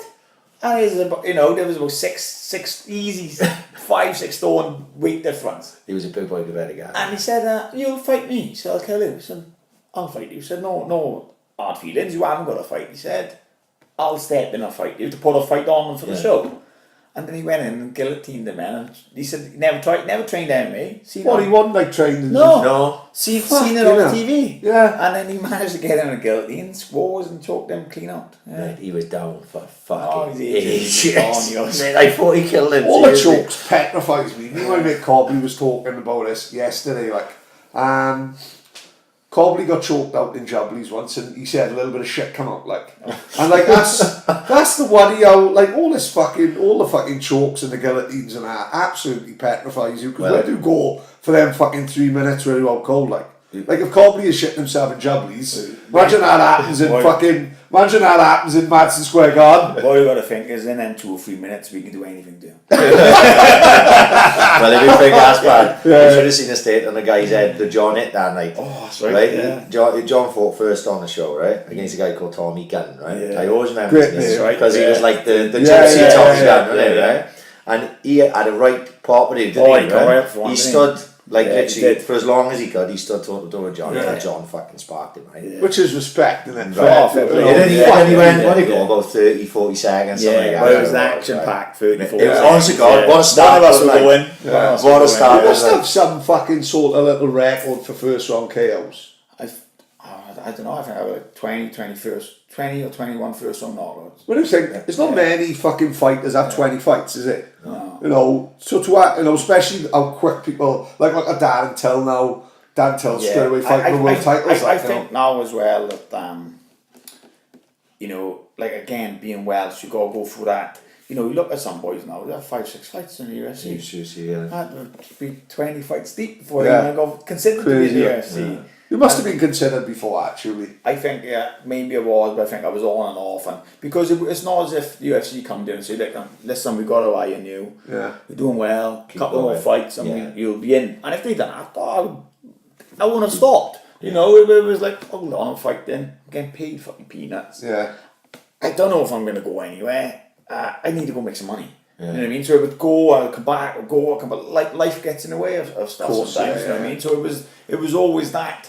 But I do think now that it's a lot easier to get in these promotions. They do a good social media. You see boys, they do free fights, you know, they got a massive highlight reel of these free fights and they're in. Yeah. And I think, fucking hell, like, you know, it's but It would be there from ground up, yeah, right? this is like That guy stood up that night, that Tommy Gunn, right?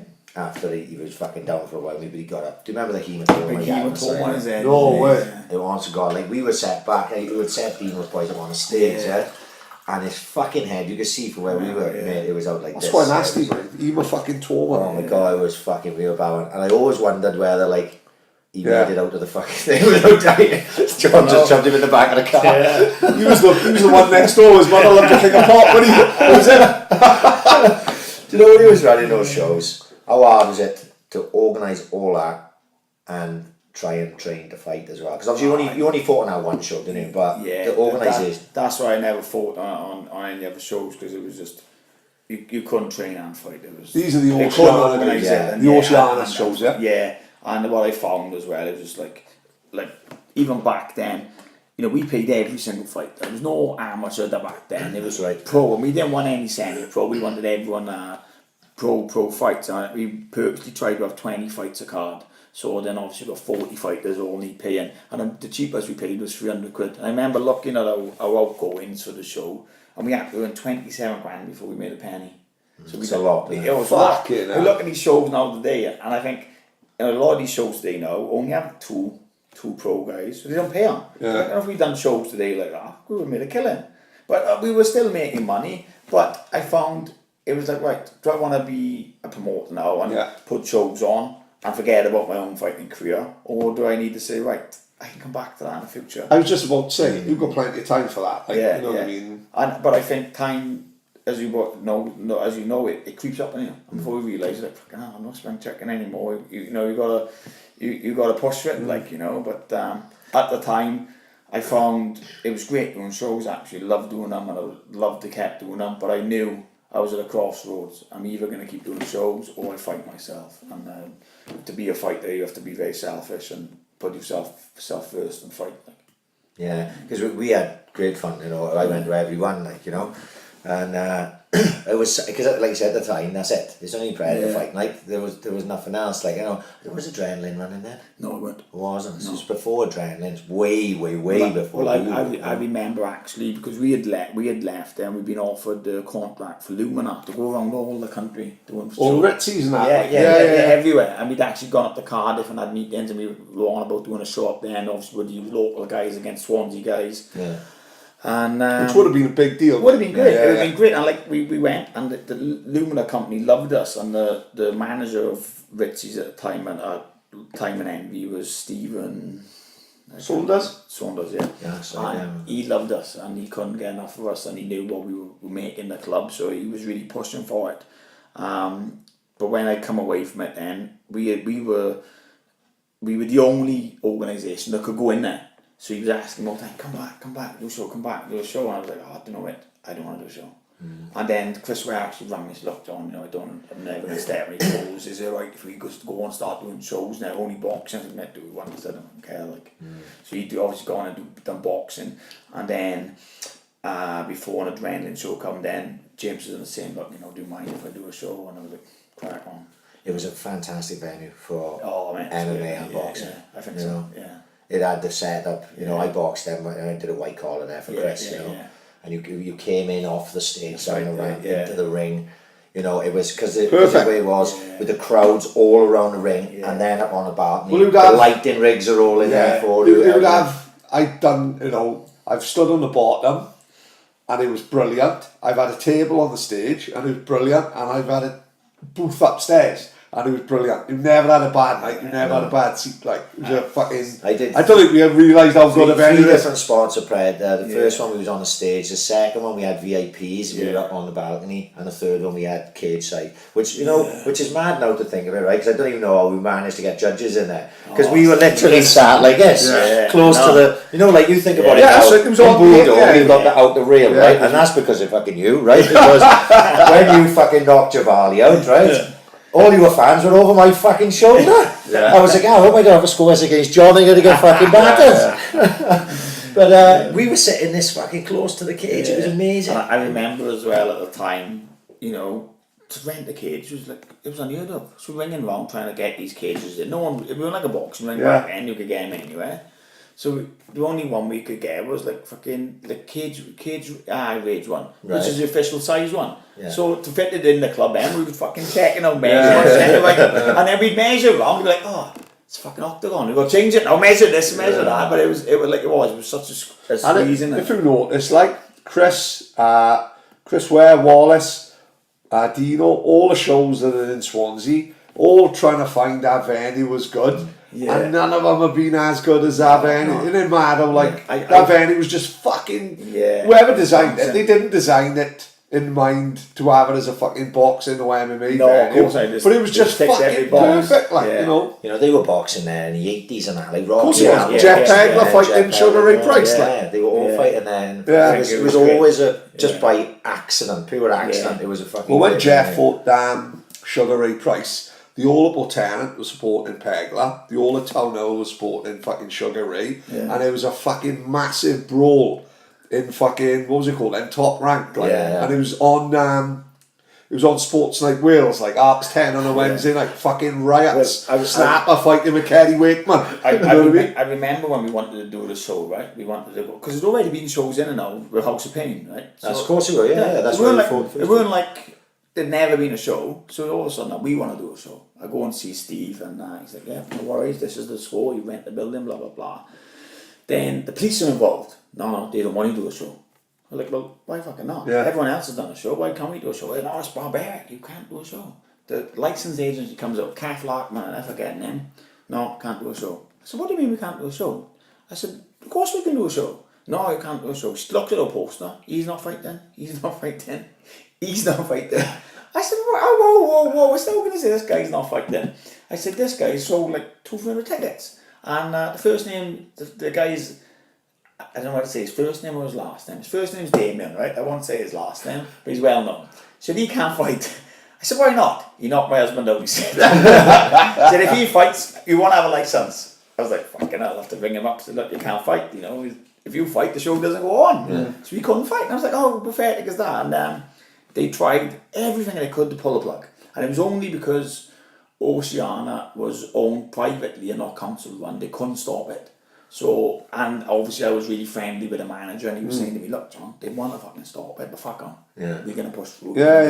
So on the night then, on a bank holiday night, the busiest night, I think the top domain was 20, the number was 20.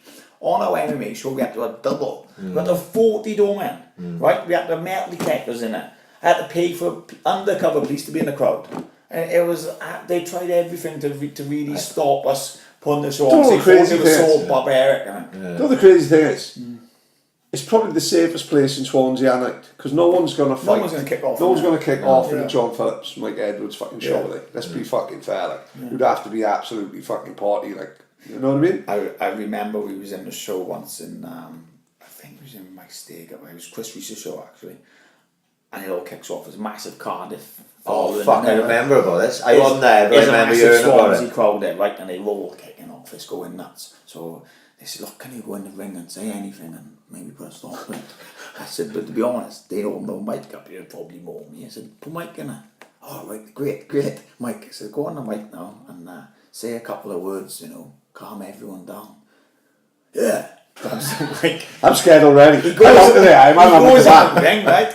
Listen, you know, something along the lines. If you want to fight, we'll all go fucking outside. Oh my God! Fucking calling people down your fucking head case. Luckily, this fucking Rainbow, turn the button off. Yeah, but he done the trick. I remember hearing about that because wasn't Biffy and that? Yeah, that's right. I think it was probably Biffy that told me. Saying about that, now you fucking went right. Oh, why that's about? I think the heaviest place I went was the Troxy. Yeah. Was the UC MMA. We were there the night. I was thinking about Jake Bostic. It was there. Jake Bostic's fans tried to get after Alex Reid when he was with Katie Price. No, I don't know. I don't Dino beat Brad Wheeler. You were cornering Dino, man. Is it? You know when he knocked Brad Wheeler out in 22 seconds? Yeah. That one, it was main event. Earlier on in the night, right? Bostic fought Alex Reid in a K1. I think I remember now. Right? Yeah. And Alex Reid at the time was with Katie Price. Massive. Right? In papers every other day. Yeah. It was a fight he had before he fought Tom Watson, which was on TV, right? Yeah. So there's K1. Decent little scrap. We had a good table. We were quite close up, and we weren't right at the front. Eh? He hits Bostic with a knee in the clinch, drops him. Well, as he hits the floor, he's I think it was Grant Waterman was reffing, jumps in between them, and Alex Reid puts his foot on Bostic's back, pushes him down and goes like that, right to the crowd. Well, Bostic's from that way, he's from London, like he had about fucking 3 or 4 tables. They jumped the fence. They were trying to climb into the fucking cage to get after Alex Reid. This is fucking riot going on over there. Security everywhere. Me and the boys are saying, Jordan and Harvey are fighting everyone in the crowd. Well, that was it. That's what they had to. He didn't even do an interview after the fight because it was TV cameras in, and that ended up on Sky Sports. That shit did, right? I had to save my Sky planner for ages because all the boys was on it because Dino fought. And they had to take him and Katie Price like out the fucking back door to get him away. There was nearly a proper riot. But the bouncers there were the biggest bouncers I've ever seen in my life in that place. Like 7 foot black guys, like proper fucking scary fucking blokes. And they probably find that way. The bouncers probably tooled up as well. Back in the day then. Maybe not so much now, but back in the day I guarantee you most of the bouncers were probably tooled up. No, they were so you don't walk around up there. No, fuck no. They were monstrous fucking blokes, and it was like, you know, you can spot the gangsters, can you, like the proper London gangsters, you know, the way they dressed and everything, big tables on and go, fuck, and I'll keep my kid away from them, like, you know what I mean? Sit down, Mark, it's a different world when you go up there. It is. It was great night, so I enjoyed that. And that was not a good venue, but it was all at the front when it's like... and then it went up, and once you run under the thing, it was a little bit... we always ended up with decent seats there. That was, I enjoyed it there. Like, I like the talk, see. And, you know, that's one thing I love about this sport. You know, when you fight someone, you normally become friends for life. Like, I still talk to Jake to this day. And, you know, one of the best things was his dad actually rang me before my UFC fight to wish me, you know, best of luck. How class is that? Yeah, and, you know, me and Jake had fought 6-7 years before that, you know, and they still... So you've obviously paid attention, like, and you could see you fucking, you know... they really did, like, I had people from fucking everywhere wishing me luck, like, all from the career, you know, from the start of my career, but that was one moment that really stuck out to me. Jake had obviously messaged me and best of luck and that, but his dad had gone that little bit further and actually rung me. I had a number. I was like, what the fuck is this? Like, you know. He said, oh, it's Terry Boswick. He said, just ringing you best of luck. Like, it took me away. No, that's fucking awesome. Yeah. No. Is there anyone, like, on your way up that you would have liked to have fought that he didn't get the fight? To be honest, no, I would have loved to have fought Bisping. I would love to have fought Bisping.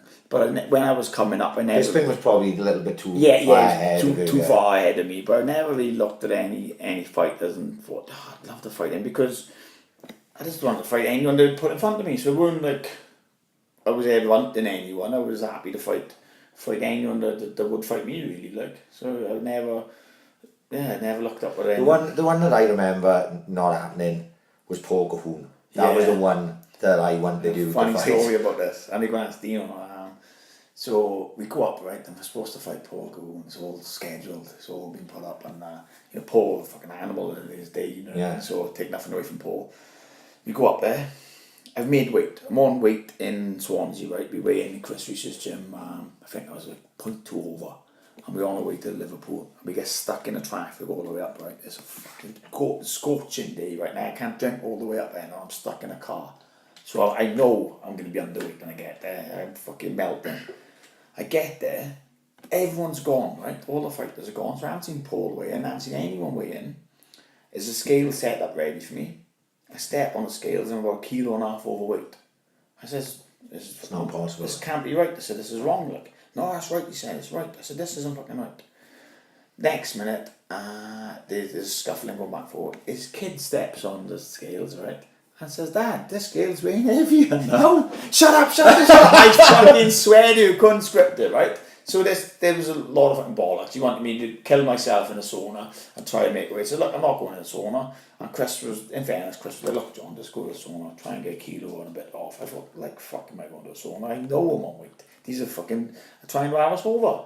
And he's like, no. I said, well, fuck. I told the promoter, it was Chris Zongoy, whoever his name is. Mac it was, isn't it? Yeah, Olympic mixed martial arts. Yeah, that's right. He's a nice guy. I speak to him now because he's to do with the UFC as well. But I said to him, we fucking having me over. And he said, I want to have you over. I said, yes, we fucking are. You trying on? By the time, right, you work this out now, by the time I had a midweight, they had a replacement fighter flown in from fucking Slovenia or something, and he was on the poster. How do we work that out? Impossible, can't be done like that. How can I do that? Yeah. So it was this, what I think they tried to do at the time was put me and Paul up as a fight, get everyone to come in, and then John didn't make weight, Paul's fight some other guy. So I'm filming now, so it was a title. So I'm upstairs, I bump into Paul. He says, you didn't make weight, Taff, he said. I said, no, I fucking did make weight. And he's with all his mates now, right? He's with 10 strong, it's me and Dino. And he said, you did make weight, Taff. I said, I fucking did make weight. I said, and you know I made weight. I said, he said, oh, don't worry. He said, we'll get it on again. I said, what the fuck do you mean get it on again? I said, we'll do it by you. Oh, what are you using this? I said, I've come here to win a fucking title, not fuck around. I said, you're fighting some fucking bum. I said, we can fucking fuck this bum off. I said, we'll fight by you, we'll go outside, or we'll go in the cage. Where do you want it?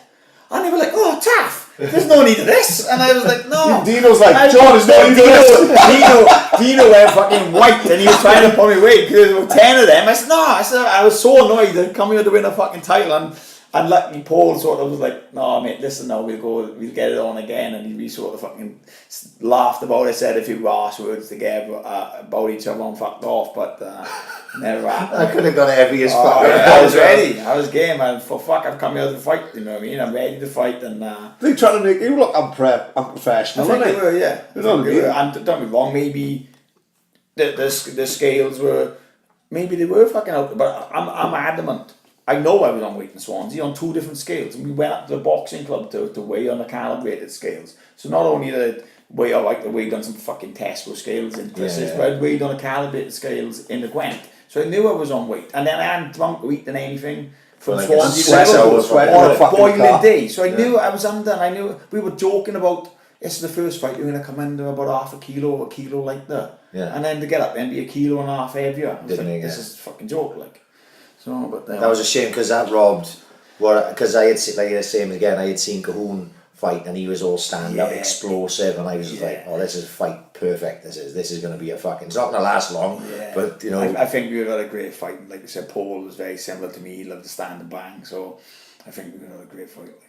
So when do you make the decision to move to SPG, and how does it come about? How does that type of thing? Do you like email them, or do they contact you, or how does it go about? No, it was quite like a funny story really, because I'd fought Chris Fields. That's right, in Cage Warriors, and I beat Chris, and then John had spoke to me briefly afterwards, and I didn't know who he was, and he was like, you know, you should come and train with us over in SPG if you ever want to, like, and I was just giving him the cold shoulder. I was like, fuck off. Didn't know who he was, didn't want to know who he was, didn't care.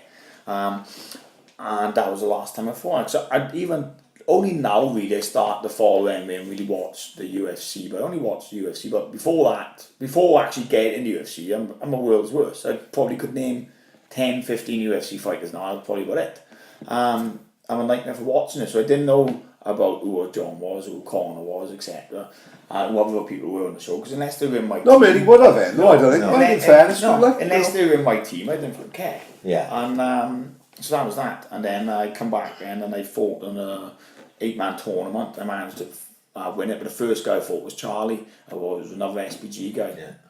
And, Charlie what? Charlie Wood. Oh, He fuck fought in yeah, the yeah. Yeah. Fuck. And then Was this the one in Glasgow? yeah. Right, yeah, I remember. And then John had come up to me afterwards, and he was actually in the same hotel room, as my friends and some of my family and that. And he was talking to them, and he said, look, you know, John should come over. And I spoke to him, and he said, look, you know, why don't you come over? And I to be honest, I couldn't be fucking asked with fighting anymore. It was only then. Because you've been out a while before that tournament, haven't you? Yeah, I'd probably been 2 years. You know what I mean? I don't know, maybe longer. Because it was just no finish line in sight. You know what I mean? You didn't feel like didn't it was feel like I going was getting anywhere. Yeah. So I'd almost lost the bug of it, and I'd gone back in and told my girlfriend that I'd been offered to go to Ireland, and this guy had offered me previously to go to Ireland, and I almost made a joke about it. I was like, "This fucking head has offered me to go to Ireland. You know, he doesn't know fuck all about me." And I was just moping around the house then, and my missus could see I was a little bit depressed, because if I haven't got nothing to direct my attention to do, I can get quite down, or quite like, if I'm inactive, I feel like life is passing me by, and I'm wasting away. Yeah. And I really felt like that, and not even winning the fight, I just felt like I didn't have nothing to get my teeth stuck into. And my girlfriend was like, why didn't you go over to Ireland and give it a try, like, you know, just go over for a week. I'm lucky to have a missus like that as Yeah, well. yeah. Do you know what I mean? And she pushed me really to go back over it, and I took over it. So I went over for a week, and I loved it. I was like, yeah, this is a fucking good stable. It's a good bunch of boys here, great coach, and the rest was history. John pulled me aside and was like, look, what do you want to get out of this? And if he'd asked me that 2 years before, I would have been in his face and been like, I'm going to be world champion. And I sort of lost that, and I think that was maybe like Welsh mentality of people like, oh, why are you still fighting? Why are you fighting? You know what I mean? I lost that mojo, so to speak. And he said, you know, if you push now, he said, for the next 5 to 8 years, he said, I guarantee you'll be a world champion before you sign for UFC, and you'll be in UFC in a year, like. And he was right. His world first fight for SPG, I was world champion, and then signed for UFC. You know. Because that fight against Czech, Coney, Yeah. he was the monster, wasn't he? That's where you were building. I looked at it, right? Because it was a big platform as well. Was it Spike? Yeah, it was on one of the Channel 5 or... Yeah. And that's who with Jeff Lacey fight, didn't it? Yeah. I looked at that as in, like, as you said, they had built them. He had won like 8 on a trot or something. Yeah, Right? yeah. And he had the guarantee if he beat me, he's going to UFC. Right. really. Yeah. So, So, do you so think- I was told. Yeah, of course, yeah. Do you think that they had you in there thinking, oh, John's a name, Czech will knock I him think that's over? what they thought. Yeah, and that's what really pissed me off. I bet it did, Yeah, I yeah. thought, they think you can beat me. And I was like, really got under my skin. I was like, I'll fucking kill this guy. Do you know much about him going into that fight? No, so- do you know what? really? I rarely, like, I'll have a quick look at someone, maybe the last, because you can look at fights and they can be from fucking 6 years ago. So to Style now, could have changed. they could Yeah. change a lot. So I'll normally try and look at the last fight. I'll make an adjustment to that. But realistically, you're going to go in there, you're going to fight. You should be able to cross train everywhere, so it doesn't really matter. But I had seen him, I thought, no, I'm gonna blow him away. Like, I don't care what he's gonna do. And I think as well, having that right mind frame as well. That like, I had that mind frame going into that fight. I don't fuck what he does. I'm gonna kill him. Like, I'm gonna beat him. No, I don't care what he does. What he throws me, what he does, I'm gonna kill him. And that's the mind frame you've got to have going into these fights. And that's when I got that mind frame and I'm fit, I'm unbeatable. No one will ever beat me with that. When I'd fought in London previously, I'd gone in and it was like a game. I didn't have a mind frame. It was like, I'm here, I've made it. Everything was so relaxed. And it cost me a fight because I just didn't have that killer instinct, that killer mind on. Like I said, I can make all the excuses under the sun. Talk is cheap. I'll fucking make up for it the next fight I have. Don't worry about that. Like, is it massive difference having John in your corner? Well, he's never really cornered me, is he? Because I've gone out and stopped the guy. He's never really said anything. But man, he's the best, in my opinion. He's the best coach in the world. And like when I'm there, I can hear him. You know, and he is none that. I remember actually being in the corner with him. I can't remember who was with corner. He was cornered one of the fighters, like, and fucking me and John are cornered. Someone here, like. I'm trying to impress John as well as I'm trying to tell this guy what to do. And I can't remember what the guy, I think it may have been Rayburn actually. And we weren't doing something, so I'm shouting at Rayburn. I'm like, you gotta do this, you gotta do that, you gotta. And John stopped me and said, don't shout, talk. I thought, fuck yeah, he's right. Why am I shouting at him? You know what I mean? Just talk. I don't know, just that little thing from someone shouting in your face to someone talking and say, look mate, this is what we need to do. Not fucking hell, this is what we need to do. But you wound up, I was wound up as well, but even being wound up, you still can talk to someone and get your point across a lot easier than fucking man management, isn't it? Yeah, of course it is. There'd probably be other fighters that John knows personally that he has to shout that. But don't know, it's to make me laugh. And when I'd fight in the Gwent and I'd go back, I'd have a bad round or whatever, I'd go back to the corner, Paddy did shit on me. He'd fucking slap the shit on me. Representing what are you fucking doing? You're like, shit, how are we doing? And he's like, you're boxing like a fucking idiot. And I'd tell people that, like, you know, I'd go back and my corner would give me a fucking slap. Bigger shots in the corner. Can you imagine someone doing that today now to a kid? There'd be riots. But that's what it was, isn't it? You know what I mean? As an outsider looking in, obviously you can never fucking tell. Yeah. But who looks at Kavanagh and his missus and the stuff they post on like Instagram and shit, they do seem to have taken a little bit of a shine into it. Because they constantly, like, I'm Paddy the hooligan, all that mob over there, they all look at him as this crazy Welsh twat, come over, he's not right in the head. I think, like the Irish and the Welsh are very similar. We all Celts, like, and at the end of the day, you know, they know I've gone over there, and I've sacrificed so much to go there, and at the end of the day, they know I can fight. They can see the potential, you know what I mean? But they know I'm up for a laugh. And like you know, John opened up his house to me and was like, look, you know, you can come and live here and stay here and train. And as so as would have Paddy, would have any other fighter in the gym because they can see they have made the same sacrifice as I have made, and they're all on the same path or been on the same path, and they know what it means to a fighter. And you know, it's not just me like that John has done that for. He's done it for everyone. Like look at the relationship he's had with obviously Connor. Look at the relationship he's had with James Gallagher. You know, he had James Gallagher living from the age of like 13 or 14 because he couldn't travel from Belfast down, and you know it's mad. And he's done that for so many fighters. He has fighters like Makwan. Makwan comes over from fucking Finland and stays with John, and you got Gunnar Nelson comes over from Iceland and stays with John. Again, has been with John for years. You know, just a good guy, like you know, there's fighters from all around the world and locally that's reached out to, and that's what I say to a lot of local Irish kids there and the boys there. They just don't know lucky they'll do anything because without John, that place won't work. Really, it won't work. And this it's when I'm there, we'll be training, right, and John is there. We'll do our normally a 1 to 230 is our pro class. If John is not there, that class will fall apart. It'll just be rubbish. Or the first couple of days, it'll be alright. But after that, people won't come for class. People won't do this. People will go off and do their own thing. Yeah. When John is there, he's the glue and he holds everything together. So what's the average day at SPG for you? It all depends on like what fight camp you're in, or if you're in fight camp. Or normally, I would do my 10 o'clock training, like 10 to 11:30, maybe 12. Maybe I would have gone for a run before that. Then the main class you can't miss is the pro class, because that's the main class. So that would be on the mat for 1 o'clock. First half hour is technical to learn what we're going to go over, and then it's live rounds then after that. And then maybe another session in the night. So depending on. So in that pro class at any one time you could have yourself, Gunnar Nelson. Yeah, they're there, yeah, like yeah.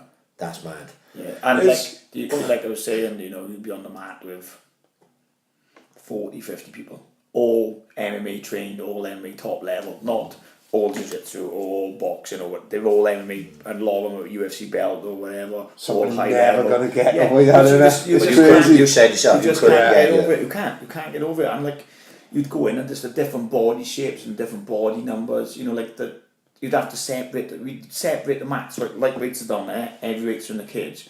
So I'd be in the cage with like 10 other guys, maybe more, that are middleweight to heavyweight, and then on the mat then is welterweight and below. So it's just.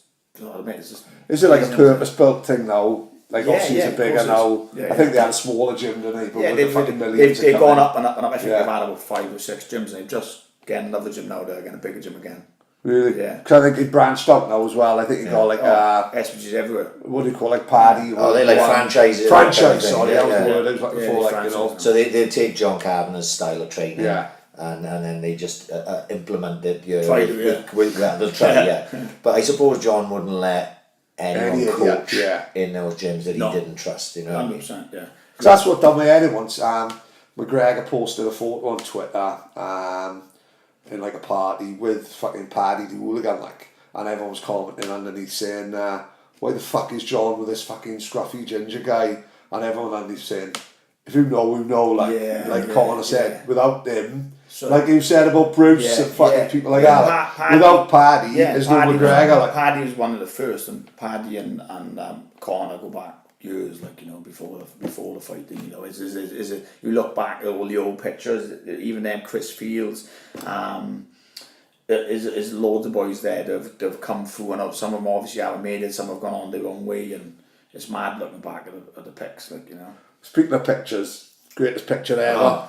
Fucking gotta be a new fucking bedroom wall. I nearly put it up on my bedroom wall. You and Connor playing Scrabble in the caravan. Yeah. It's absolutely That's- fucking unreal. Right, that's in the caravan. That's in the back of John Kavanagh's garden, is it? It was the same one. That's the same one, yeah. That just fucking mind-boggling when I But see they were living in the car park, was it? Well, what happened when I first went to Ireland? I was renting on an Airbnb hotel, and it was too expensive. I couldn't do it and my sponsors couldn't afford to look after me that well, and so we come up with the idea of selling my Jeep and buying a camper van. And I spoke to John, and he said, "Yeah, you can stay around the back of the gym." So that was the crafter you had, was it? It was VW Transporter. I saw you in it. Yeah, but John had said to me, because at that point he'd lived in just around the block in a flats, and he said, "Look, you can come and stay in the flats with us, because he had a spare room full of bunk beds." But I didn't really want to intrude, and I like my own space. I don't like to be, not walking on eggshells. Tiptoeing, you wake up in the morning, you don't feel like going up and making a cup of coffee, And sometimes I'm a fucking night owl, I'm up late and I want to go in and make something to eat. I feel I was intruding. It was quite a small flat, and I didn't want to get in the way of pissing anyone off. So I was like, this is the best situation for everyone, I think.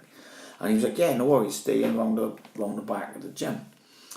So we'd done that, and to be honest, it was alright, it was doable, but it was fucking taxing, because you were sitting down in this van and you couldn't stand up. So whenever you want to make a cup of tea or make something to eat or do whatever, you're doing everything sitting down, and it was hard work. It wasn't ideal, and you did a lot of the food to be cold, and it was doable. I'm sure there's worse scenarios out there, but I was quite happy in my own little clique.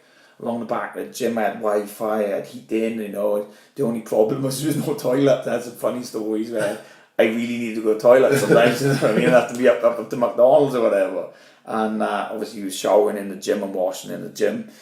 But then you know, it was just too small. So we was like, right, we either got to get a bigger camper van or a caravan. It was only by luck then, and my cousin has got a Valentine in B, and he's like, look, if some guy's brought a caravan and you don't want it, do you want to have it? He was a mate of his. So I ended up having that caravan in, and I just turned up with Ryland. So you were on the back of the camper and then took it. Yeah, I love them. The gym is in like an industrial estate. Yeah. So all these fuckers now, I'll never get, right? Yeah. I'm postman, like, and one day we turned up at work, and two gypsies parked the caravans in the car park, right? Like that. Honest to God, genuine, you know, we're fucking Royal Mail, we're a big fucking multinational company, and these gypsies are parked in the car park, we can't park our vans, right? The point when the man just around to move on, not only did they tell him to fuck off and call him an airlip cunt, they went in the canteen and started buying breakfast, right? So that's what these fuckers, some guy, some mechanic, Kevin Webster turns up at work, and all of a sudden he's like, there's this fucking Welsh plated caravan. Yeah. I'm saying, get this fucking idiot. He pops his head in, it's John Phillips. Oh, he's like, a couple of days that's what happened pretty much. John come out the back and was like, whose fucking caravan is this? He's like, it's mine, John. Yeah. What's he doing here? I said, well, it's here for me to stay. And he was like, you didn't tell me about this. And I was like, yeah, I did. But I must have told him really like, by the way, when I was speaking to him, by the way, I'm going to bring a camera. Oh, John. You know what I mean? So, and I was adamant, I was like, yeah, I did text you, I'm sure I told you about it. I'm looking back for my text, but I obviously didn't tell him about it, but he was alright with me leaving the caravan there. But then a lot of the workers then around were probably mourning. I think a lot of them were Polish, etc. And obviously they thought, well, hold on, if he's got a caravan out, why can't I have a caravan? Of course, and obviously it was a fire risk to the building as well. So it was becoming a nightmare then for everyone, which was great then getting this caravan compared to the little camper van. It felt like going to an apartment. Yeah. It was great. And it was right outside the gym, so that was good as well. But then it fell apart then. This is although they look at fucking this lot and they fucking mad these Welsh. You're not on Instagram. I'm not on Instagram, right? So I don't see it. Probably one of the funniest things I've ever seen, right? It was ongoing for about 5 nights, right? I stopped watching TV. I just go on Instagram, right? Remember we had the snow, right? It was fucking like, well, we had it bad, right? But in Ireland, it was fucking 4 foot of snow, right? But I've never seen snow. Right? I'll show a picture of snow. I kid you not, high in this room. Honestly, but every night, John's story would be full of him and Mike, right? Him and the Labrador rat, bullying Rayburn, right? To pick him up in his Renault Clio, right? Honestly, the fucking snow is over the bonnet, right? So we've got Rayburn's video filming himself saying, these fucking twats are making me pick them up in the middle of fucking nowhere. It was like David Attenborough mushrooms. It was, wasn't it? It was fucking party, right? So we've got Rayburn filming himself skidding, right? Then you've got fucking John and Mike strutting round these country lanes, right? Like fucking Rocky 4, innit? Right? And they're filming Rayburn skidding down. He's filming himself skidding, no twisting like that. They haven't been driving round, no, just to get a coffee and all that. Getting a coffee was taking 3 days, wasn't it? It was fucking some of the craziest fucking stories for days, wasn't it? What happened, obviously, but I couldn't keep the caravan outside the gym anymore. And luckily for me then, John had moved from his flat and moved to up in the countryside in a house with a bit of land, and he said, look, you know, keep it quiet, but if you want, you can put the caravan up there. So, again, going back how much he fucking must like you. Yeah, you know, and in fairness, not you know, obviously all of that agreed to this as well, so I was, you know, fucking really set back with that and honoured by it, and like I said, you know, really appreciate it, and for them to do that was great. But what that, and then we were out, and then there's like all these weather warnings about this fucking snow coming in and that. But they're Swansea, so they don't give a fuck. Like, you know, fuck off, you fucking lunatic. East from east. Next minute, I swear to God, I've never seen snow like that in my life. It's hammers down with snow. And the night before, we took pity on Ray because he's stuck in it. Because he'd copied me then. He'd gone out in the van himself and parked it. I remember seeing photos of it, behind the gym, right? And actually, so when we took pity on Ray, and we like, do you know what? We're gonna... oh my word. Right, let me just describe his photo. John just handed me his phone. And there's a road there, and who's that in the snow? That's you, right? Yeah. So you're a good 5'11", aren't you? Yeah. and this snow is near enough double your height. Yeah. Yeah, that's like 10 easy I swear. 10 foot of Crazy. snow There's on the side of the road. Is it Rayburn driving that? There's a lane, right? There's a lane going up to John's, right? And I jog up there, right? I jog up this lane quite regular, and as I'm jogging up, there's a house on the right. And it's got a massive stone wall, right? And you can see this stone wall. You can't see the house, it's a big stone wall. And when the snow come, this stone wall is about high off the ground, about 6 inches. So you could walk over the wall. Oh my God. Unbelievable. Fucking hell. And the snow That's is actually solid. quite Yeah. solid. Dangerous. And further up then, there's a bungalow with 2 massive German shepherds, and when I'd run past, I'd always come up to the gate and I'd run the length of the fence, and then obviously I'd run off. And I'd go up there in the snow now. The snow has come over the fence, right? Over the road and into the field next to it. So the German shepherds are walking out to the garden, up over the road, and into the field. I'm like, fuck, I'm not going on that one. I was fucking, them stories were brilliant. But then you'd see at about 2 o'clock in the morning, Stroll on. I think it would be the only time when I'd fancy my chances against Mike, right? Mike is there, shivering, he's blue, isn't he? Yeah. He's like got icicles hanging down from his fucking eyes. Honestly, they fucking, I the swear. stories for about 3 days Do you solid. know when people say, oh, snow blind and that, I kid you not, when we were walking back this particular point to John's, we were covered by the lanes, and then there's like an open bit you've got to go across, and you kid you not, you couldn't know if you're going left, if you're going right, you know, if you're making circles, and it was unbelievable. But like I said, we had gone and took pity on Ray, we'd gone and because we knew he had nothing in his van, he couldn't move his van because we were locked up. So we had taken him back, right, and taken him food, etc. That was the day before, but in the snow we started to come in the next day, and what had happened, I had left my van up in John's, but the snow had come in, so couldn't get it out. Right.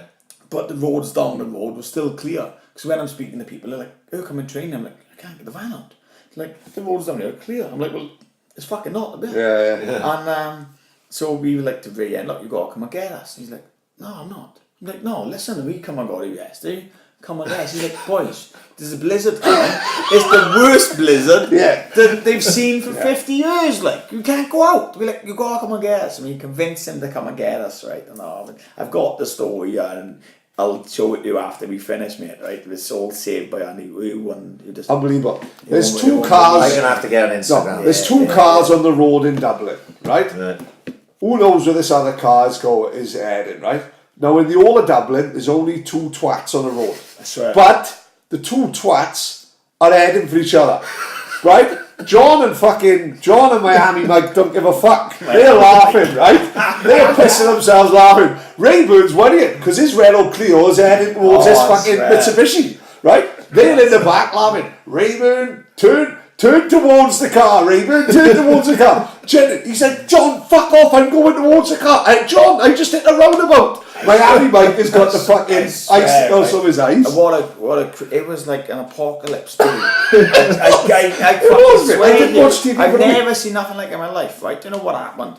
Like, this snow had come in and it shut the country down literally in a matter of days. And all the like food marts now, so people are starting to loot. They actually drove a JCB. Oh, we see that? That's crazy. That was crazy. Into Aldi's, right? Crazy. I swear, and people Where'd were they doing get a it. fucking ticket from? And you know, in another couple of days of this, another couple of weeks of this, money would have been no good. You could have gone to people with money and said, I want to buy this. They would do us no, like, don't keep it. I swear, it was so crazy. I swear, I'm right. What they'd done then one day. Proper end of time shit. I swear, it was unbelievable. It comes on the radio, right? They're going to open City West shopping mall at a specific time, right, in this area. And we walk down now from John's, and it's a fucking hell of a trek to get there, right? We get there eventually now. And I kid you not, the queue wide, right, must have been 25 people wide and long.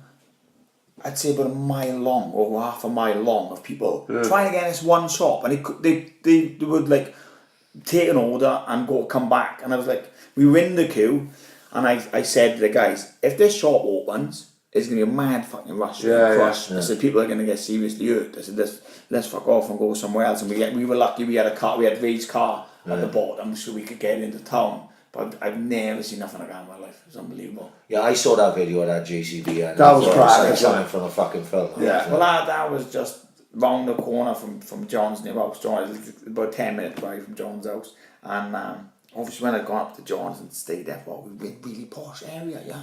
You know, it's you know. Yeah. And don't be wrong, John's house is a fucking mansion, like, and it is a posh area, but it must be on the skirts of quite not a posh area. So when we driving down one day and I see a smashed up Mercedes, and I thought it's all taped up by the police, and I thought this is a little bit more than an accident, a road accident, like.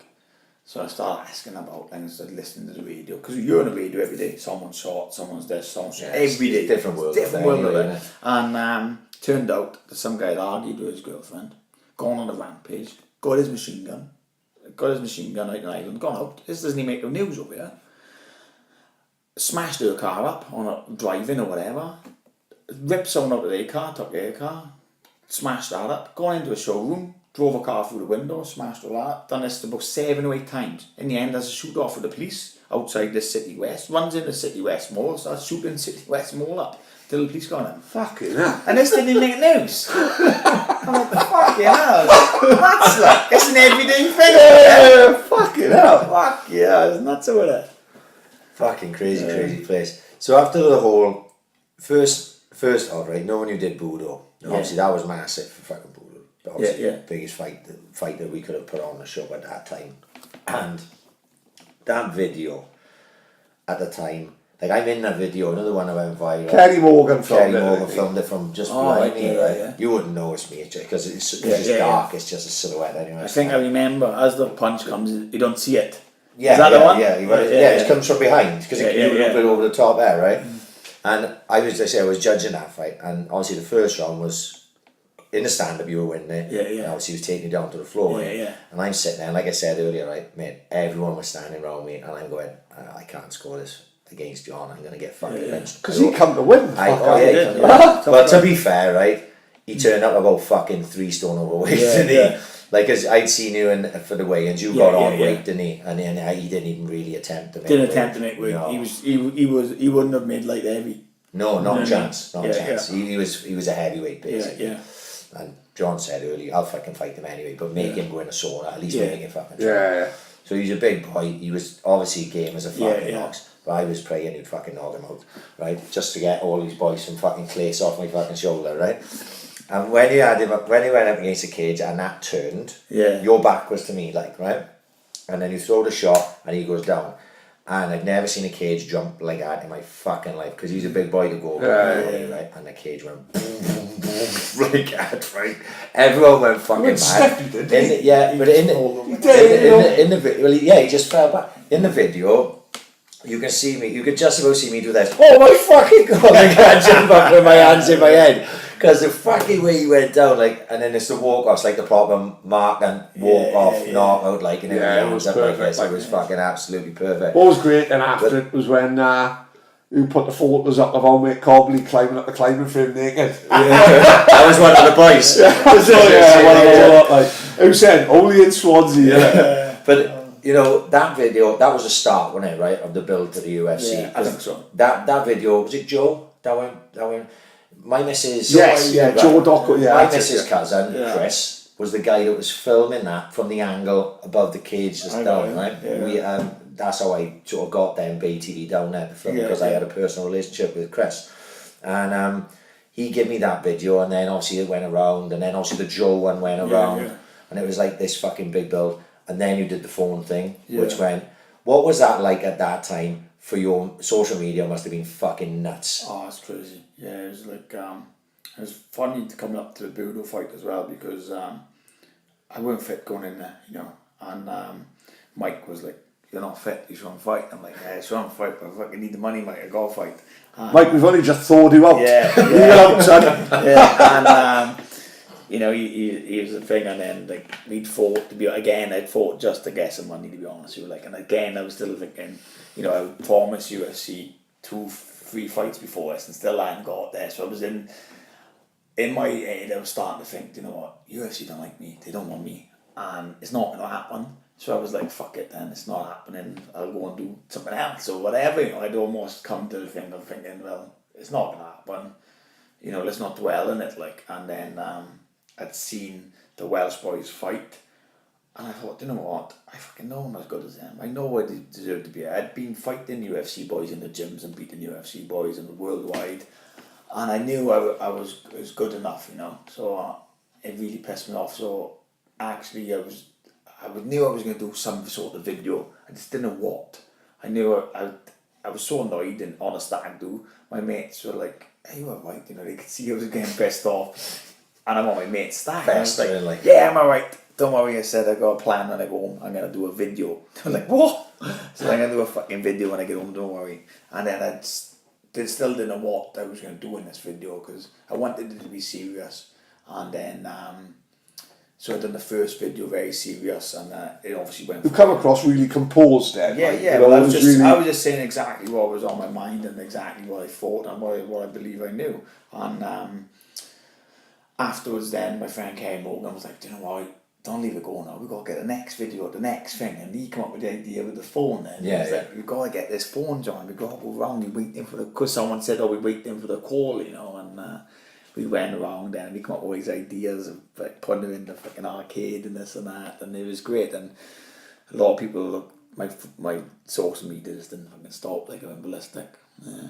So mad on the smallest idea. Yeah. Like I said, it all come. You must have been pissed off the Marshman sort of jumped ahead of you. To be honest, I think I don't think he would have jumped ahead of me if I didn't miss weight on Against Andy Devent. against Andy Devent. I think if I'd gone in there, I think I would have been the first Welshman. But like I know That's where I you would have saw been it. the first You're Welshman. defending. You've won the title. Yeah. You defend the title. I'm quite sure you would have smashed the vent up. Yeah. Right. And then you go. That's the way I saw I it. think that's what it would have been as well. And I think they were obviously like, I'd gone over there, and I swear it was loads of. Don't get me wrong, I was overweight, right? I had a load of bad news. I can't blame anyone but myself. My missus had just had a miscarriage going into the fight, so I weren't training. All I was caring about was my missus, and I'd gone over. I was fucking ready to fight. I probably would have made weight, but when I get there, they want me to do this. They want me to go to this press conference in this fucking building. I can't miss it. It's really important. You're the main event. You've got to go to this press conference. I go to the press conference. I'm sitting in a corner. No one even knows who I am. No one come over and ask one question. I was like, "Are you serious? I'm the main event." Yeah. And there was nothing. No one question. I thought, alright, whatever. Then they want me to go and do my bloods. They say, "Oh, your bloods ain't up to date for whatever the organisation is called. You need to go get your bloods." I'm like, "Well, you didn't think to tell me this like 6 months ago when I'm in Wales." "Oh, it's really now come up, we go get your bloods. You don't get your bloods, you can't fight." So I go drive now. Lucky I took my car to Ireland. Then I got to drive to find this place, this doctor, to do my bloods, does my bloods. As I'm about to go, he's like, "No, you've got to take these bloods to the lab." I'm like, "I got to take my own bloods to the lab. I'm supposed to be cutting weight now." Yeah. I'm like, he's like, "Yeah." I was like, "So I could give any blood to the lab then? It could be anyone's. I could tamper with it now, whatever. Could give Mike's, but probably not a good idea." He's already on the operating table. So then I go to the lab now, give my bloods in, no problem. About to go again. No, you've got to wait. You've got to take these results back by hand to the organisation. Like, well, you don't have an email over here. You've got to do it by hand. Does all this anyway, right? Gets them back over there, no problem. Then I'm like, right, I need a fucking sauna. Like, I've got to be cutting weight there now. They're like, "Oh yeah, Paddy's got a sauna in his gym." Flies down to Paddy's gym. He's got an infrared sauna, so it doesn't make sweat. You know, I need a fucking boiling hot sauna to make weight, like, and an infrared sauna isn't going to cut it for me. You know, and for whatever an infrared sauna is used for, I'm sure it's great, but it won't help me on that day. So I'm fucking panicking now. I'm running around. Time is getting on. I'm not going to make weight, like. And then we ring the organisation. We're like, "Look, we need a fucking sauna. There's no sauna in the hotel. We should have been a sauna in the hotel. We're staying in the Green, whatever hotel, the Green Hotel in Dublin. There's no fucking sauna there."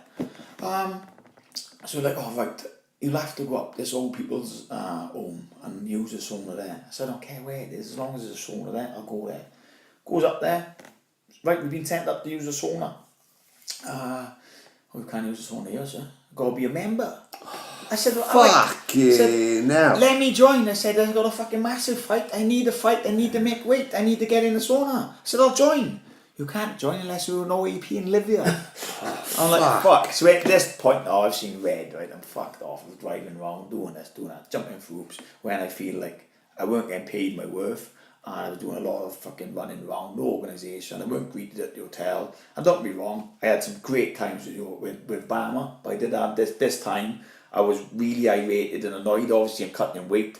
I was doing a little bit of a prima donna, to be honest with you. Yeah. But if someone... You were in a bad mood anyway in the build-up to the fight, innit? Yeah, but if the smallest thing would probably tip you over I was really annoyed, like, and but I should have been a professional. If things weren't right, really, I should have pulled out of the fight. But I knew what was riding on this fight. I knew if I won this fight, I was going into the UFC probably. And I couldn't get a fucking sauna. I was annoyed. I'd ring John up. I said, John, fuck him. I said, I've been dehydrated for so long now. I'm still about 3 kilos overweight. I went, well, fuck, I'm starting to drink. He was like, no, don't. I said, no. I said, I've had a fucking titsful. So I start drinking. Next minute, I'm not even going to try to make weight now. I told John to tell Jude and the organisers of Bama, doesn't go, fuck, I'm starting to fucking dehydrate. You fucked me around, I don't go, fuck for a show. So I turned up and they're like, oh, you still got to go on the scales. So like, what's the point of me going on the scales? I'm well overweight now. And they're like, yeah, you've got to go on the scales. And I think I was something stupid, like 7 kilos weight, or even more. I don't know what it was, maybe 13 kilos overweight time I'd gone on the scales. And I was so annoyed, and I don't think they had told them that I was coming in overweight. So when they weighed Andy, he'd weighed 185, and then they're like, John, 198. 198? And I was so annoyed, right? And I swear, Andy come up in my face, and I fucking looked, and I grimaced my teeth, and I thought, oh, just a little smirk, any little sign of aggression or funniness, or I'm gonna fucking kill you in front of everyone. I was that annoyed and that pissed off then in that moment. And luckily, I think he could see, like, oh, you know, something's wrong with yours. And in fairness, I remember him saying, look, he said, I don't know what had happened, obviously something had happened, but I think the world was on John's shoulders that night, he said. And I know that he could see that, and I was so on it. But I think if I had gone in there, obviously on weight, and beat Andy, I think I would have been the first Welsh person to join UFC. So I've got no one to blame but myself. Yeah, but massive regret if you don't get to where you got to. Yeah. You know, but as it is now, there's still... So how does the call come then when you do get it? Does it come through John Kavanagh or does it come to you? No, it goes to John. Yeah, it goes to John.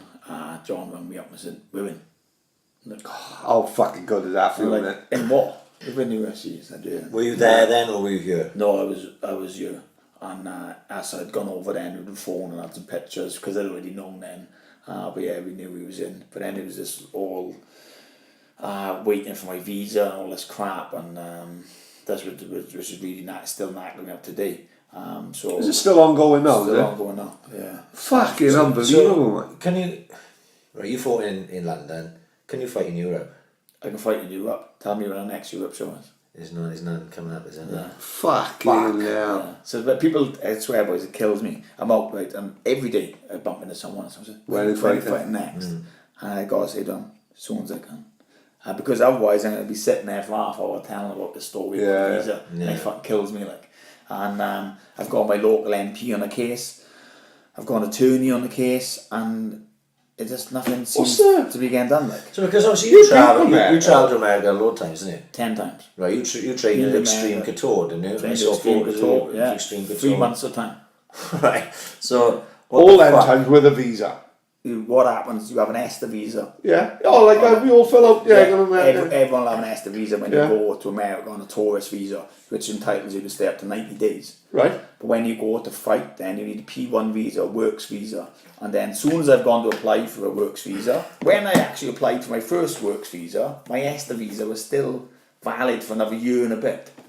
And they still knocked me back. And now I can't go to America whatsoever. What? Not even on the ETA one? Not even on ESTA until this is solved. Yeah. So out of desperation, I go and see my MP. One of my friends said to me, "Do you know what? You should go and see your MP." And I thought, "Do you know what? Shut up. That sounds stupid." And he was like, "Trust me, go see your MP." He said, take any chance. She and mate, purely desperation, I'd gone to see this MP, and I'd gone to see Tonia Antonazio. I don't know pronounce her second name, unfortunately, but when I'd gone to see her, she was away, and Michelle Morgan is like in head when she's not there, I suppose. So she has been dealing with the case, And I'd been on, and I was obviously sat down and tried to explain to her then what the UFC was and what it means to be in the UFC. Of course, you started from scratch. Fucking hell. She doesn't know what UFC is. She hasn't got a clue. And like I made the same example as you did. So me fighting for UFC is the equivalent of someone playing for Premiership Football Club for Man U. And I said, look, I'm having loss of earnings here and this and that. And she'd sent an email off, and this was the response they've had. And this, to get a visa, my visa now has gone into administration processing, which normally takes 6 months. Mine has already been 11. Right. Fucking hell. So I was going to say 6 months is quite a long and this, time. In a career like this is this application. I've had applications before this. Yeah. So this has been going on nearly for 2 years now. I've missed out 5-6 fights because of this. And this, you can read it out. That's as a response, right? So there's a thing, and then this is the second response now. Yeah. Right. I have finally received a response following my email to the American Embassy. Please see response below. I'm sorry it does not give any further helpful information. Dear Ms. Morgan, thank you for your continued correspondence on behalf of Ms. Antonazzi regarding Brian Phillips' application for a non-immigrant visa. Mr. Phillips' application remains under a strict administrative processing, and he will be notified as soon as the review is complete. He should therefore ensure the email address on his account is up to date. We understand your constituents' interest in learning the outcome of his case as swiftly as possible. However, we cannot predict when the review will be completed, as times varies in every case. I hope this information is helpful in responding to your constituent. In addition, for any constituent questions regarding non-immigrant visas in the future, we have attached an information packet. So basically, it just seems like they pioneered. No time thing, nothing at all. So I'm like, how long is it going to take? Yeah. No. And But you were fucking, if you were plumber, it don't matter. The worst case was, before she got involved, I had no contact with them at all. No phone number to ring, no email to ring. Couldn't get hold of anyone to even say, look, what is going on? Is there anyone at the UFC that should be dealing with this for you? Well, the problem is they are trying to deal with it, and they get no correspondence at all. So it's not like they don't want to deal with it. The embassy doesn't give a fuck about them. It's like, they'll do it in their time frame, and that's what it is. I'm sure they've got a massive backlog of people wanting to go there. I'm sure they're doing their best, but unfortunately, you're in a pile, and that's what it takes. And like UFC, they're great. People are like, UFC should be doing this. UFC can't do enough. Of course, and they're great. I'm on the phone to them all the time. I'm on the phone to a matchmaker, and he's like, look, John, I want to give you a fight. We can't give you a fight unless, for a country, you only can fight in a country where you don't need a visa. I got offered a short notice fight in Russia, September the 15th. 2 weeks notice I had for it. Right. I was like, I was walking the dogs on Silly Beach. They ring me up. Can you be in Russia, September the 15th? I'm like, 2 weeks, alright, I'm not fit, I'm not unfit. I said, look, I'm not going to make 185 in 2 weeks. Yeah, there's a 205 possibility for you. I said, fucking hell. I said, let me think about it. He said, well, look, Did they mention any names? Yeah, I got the names. I showed the message. I said, you know what, fuck it. I'll take the fight. I need the money. Give me the fight, 205 fight. Within 10 minutes, he rings me back. I'm so sorry to tell him. He said, you need a visa. What? And he said, he won't get a visa in a 2 week period. He said, he probably will get it for Russia, but he won't get it in a 2 week period. So I said, listen, mate, there's a show coming up in Japan, in China, and in China, sorry, not Japan. I said, let me fight on there. He said, well, the problem is, to make that work, you need to be fighting, obviously, a Chinese man. He said, we have no middleweight Chinese through the fight. Oh, so I'm like, God. And the next show after that is Australia. So, which is December. Visa, I can't get in Australia if I can't get in America. It's about 10 shows. The Canada, Russia, which is just gone, Moscow, and Australia. I can't get anyone until this visa comes back. So people are like, when are you fighting? I'm like, I don't know. And like, in fairness, they're like, UFC, they're like, we don't know when you're going to be fighting. Probably you're going to be fighting next year, but we don't know when next year. We could be talking September next year. You know what I mean? So unless this visa gets sorted out, I'm fucking up a creek road to paddle, like.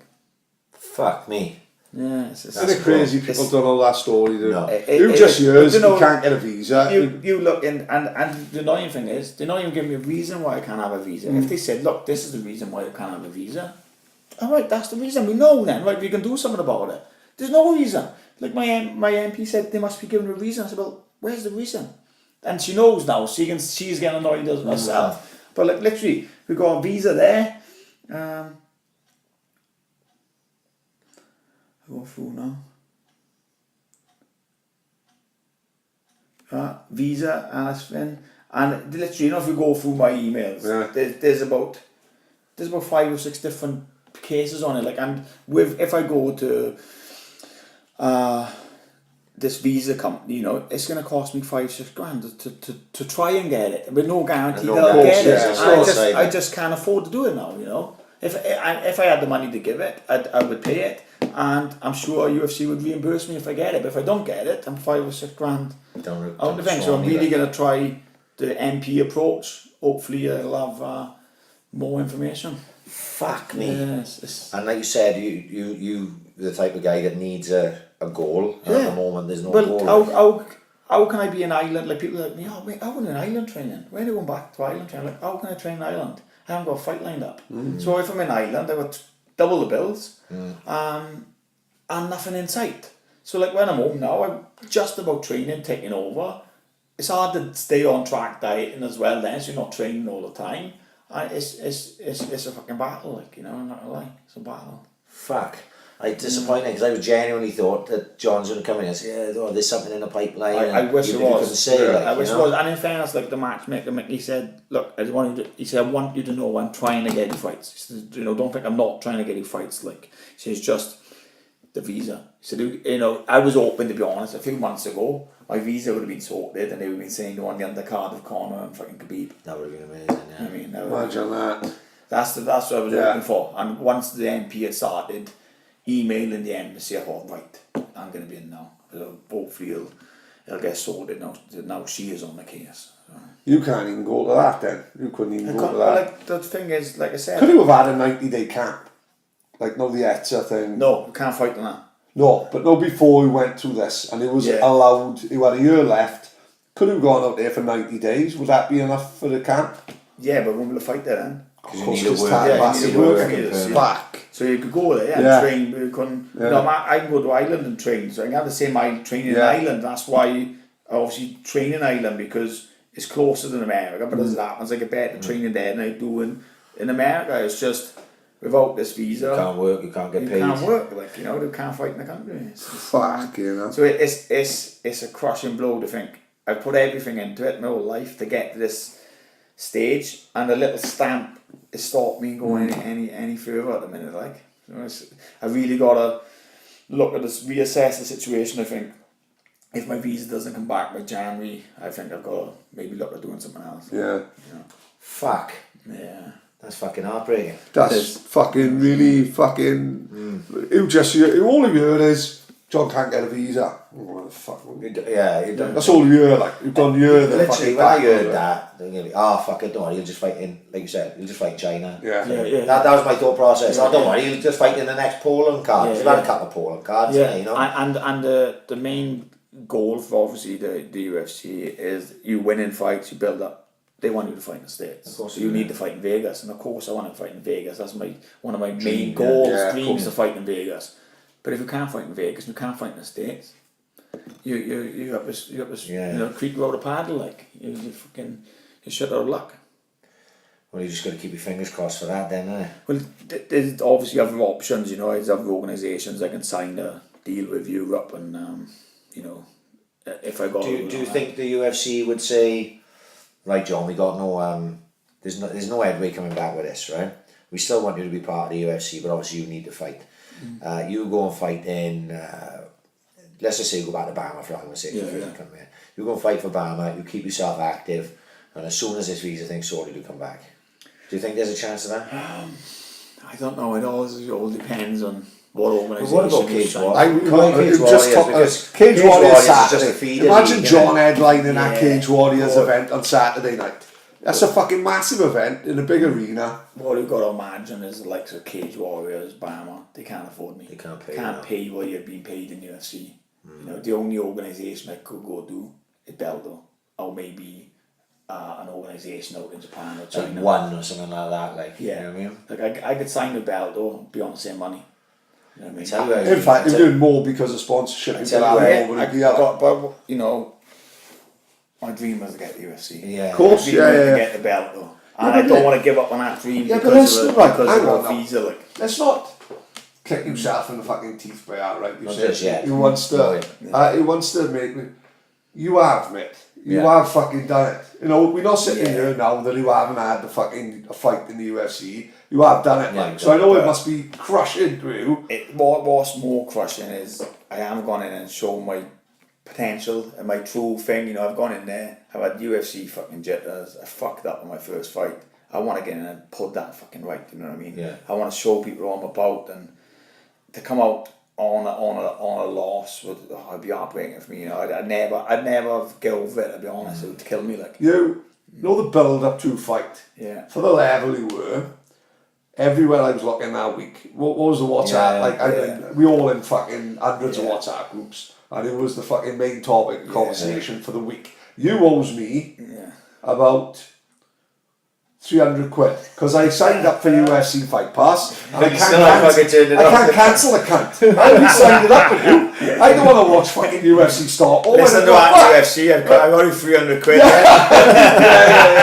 Value for money. I knew that was going to fuck a load of the boys up. Honestly, Because the no boys put one on a fucking WhatsApp did. group, right, this is how we do it. You sign up for Yeah, UFC yeah. Fight Pass, and then you can just cancel it straight away, and then we're all doing it. Yeah. And I got to be honest, like, I had to get my old man I had to show my old man how to cancel it. I had to show a few of the boys how to cancel it, but I knew there's some stupid cunts like it Every who second would of never do every it. month I goes, fucking John Phillips, fucking 7 quid. Yeah, it's But no, the build up the couple of weeks, like Yeah. like it was on Ariel Awani's show, Yeah. it was on all these swear, shows, I but think- it was all building you up as the fucking next coming of fucking Yeah. Tyson.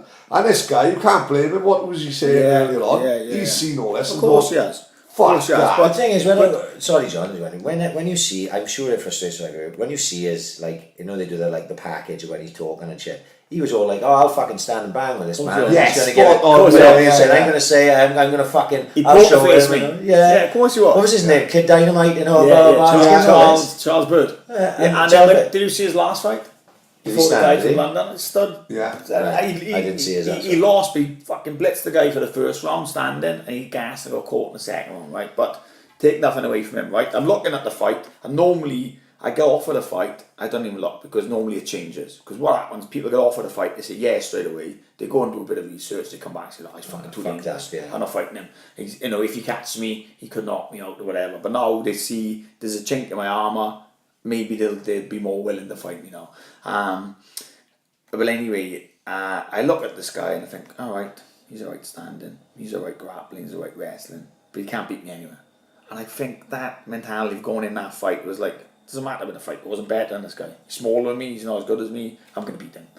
And it was almost like I was too relaxed going in there, didn't care where the fight went, and everything was like, you know, it was no urgency, like, and it was no like, Do you think it's occasion, maybe the occasion? the occasion was massive, guys. You know, you're standing there, Paddy's talked about before, Yeah. when you're standing there and Bruce Buffer's giving Oh, you a name and it's like this. You've given, it's what I remember. Yeah. I remember this more than the fight. We spoke about it for Yeah, we this spoke week. about it on the podcast, Bruce Buffer says his name, and the Yeah. camera pans to, Yeah. and whether you remember it, but subconsciously you did it, like, you give yourself like a little smile. Yeah, I remember. Not as if to say, Yeah.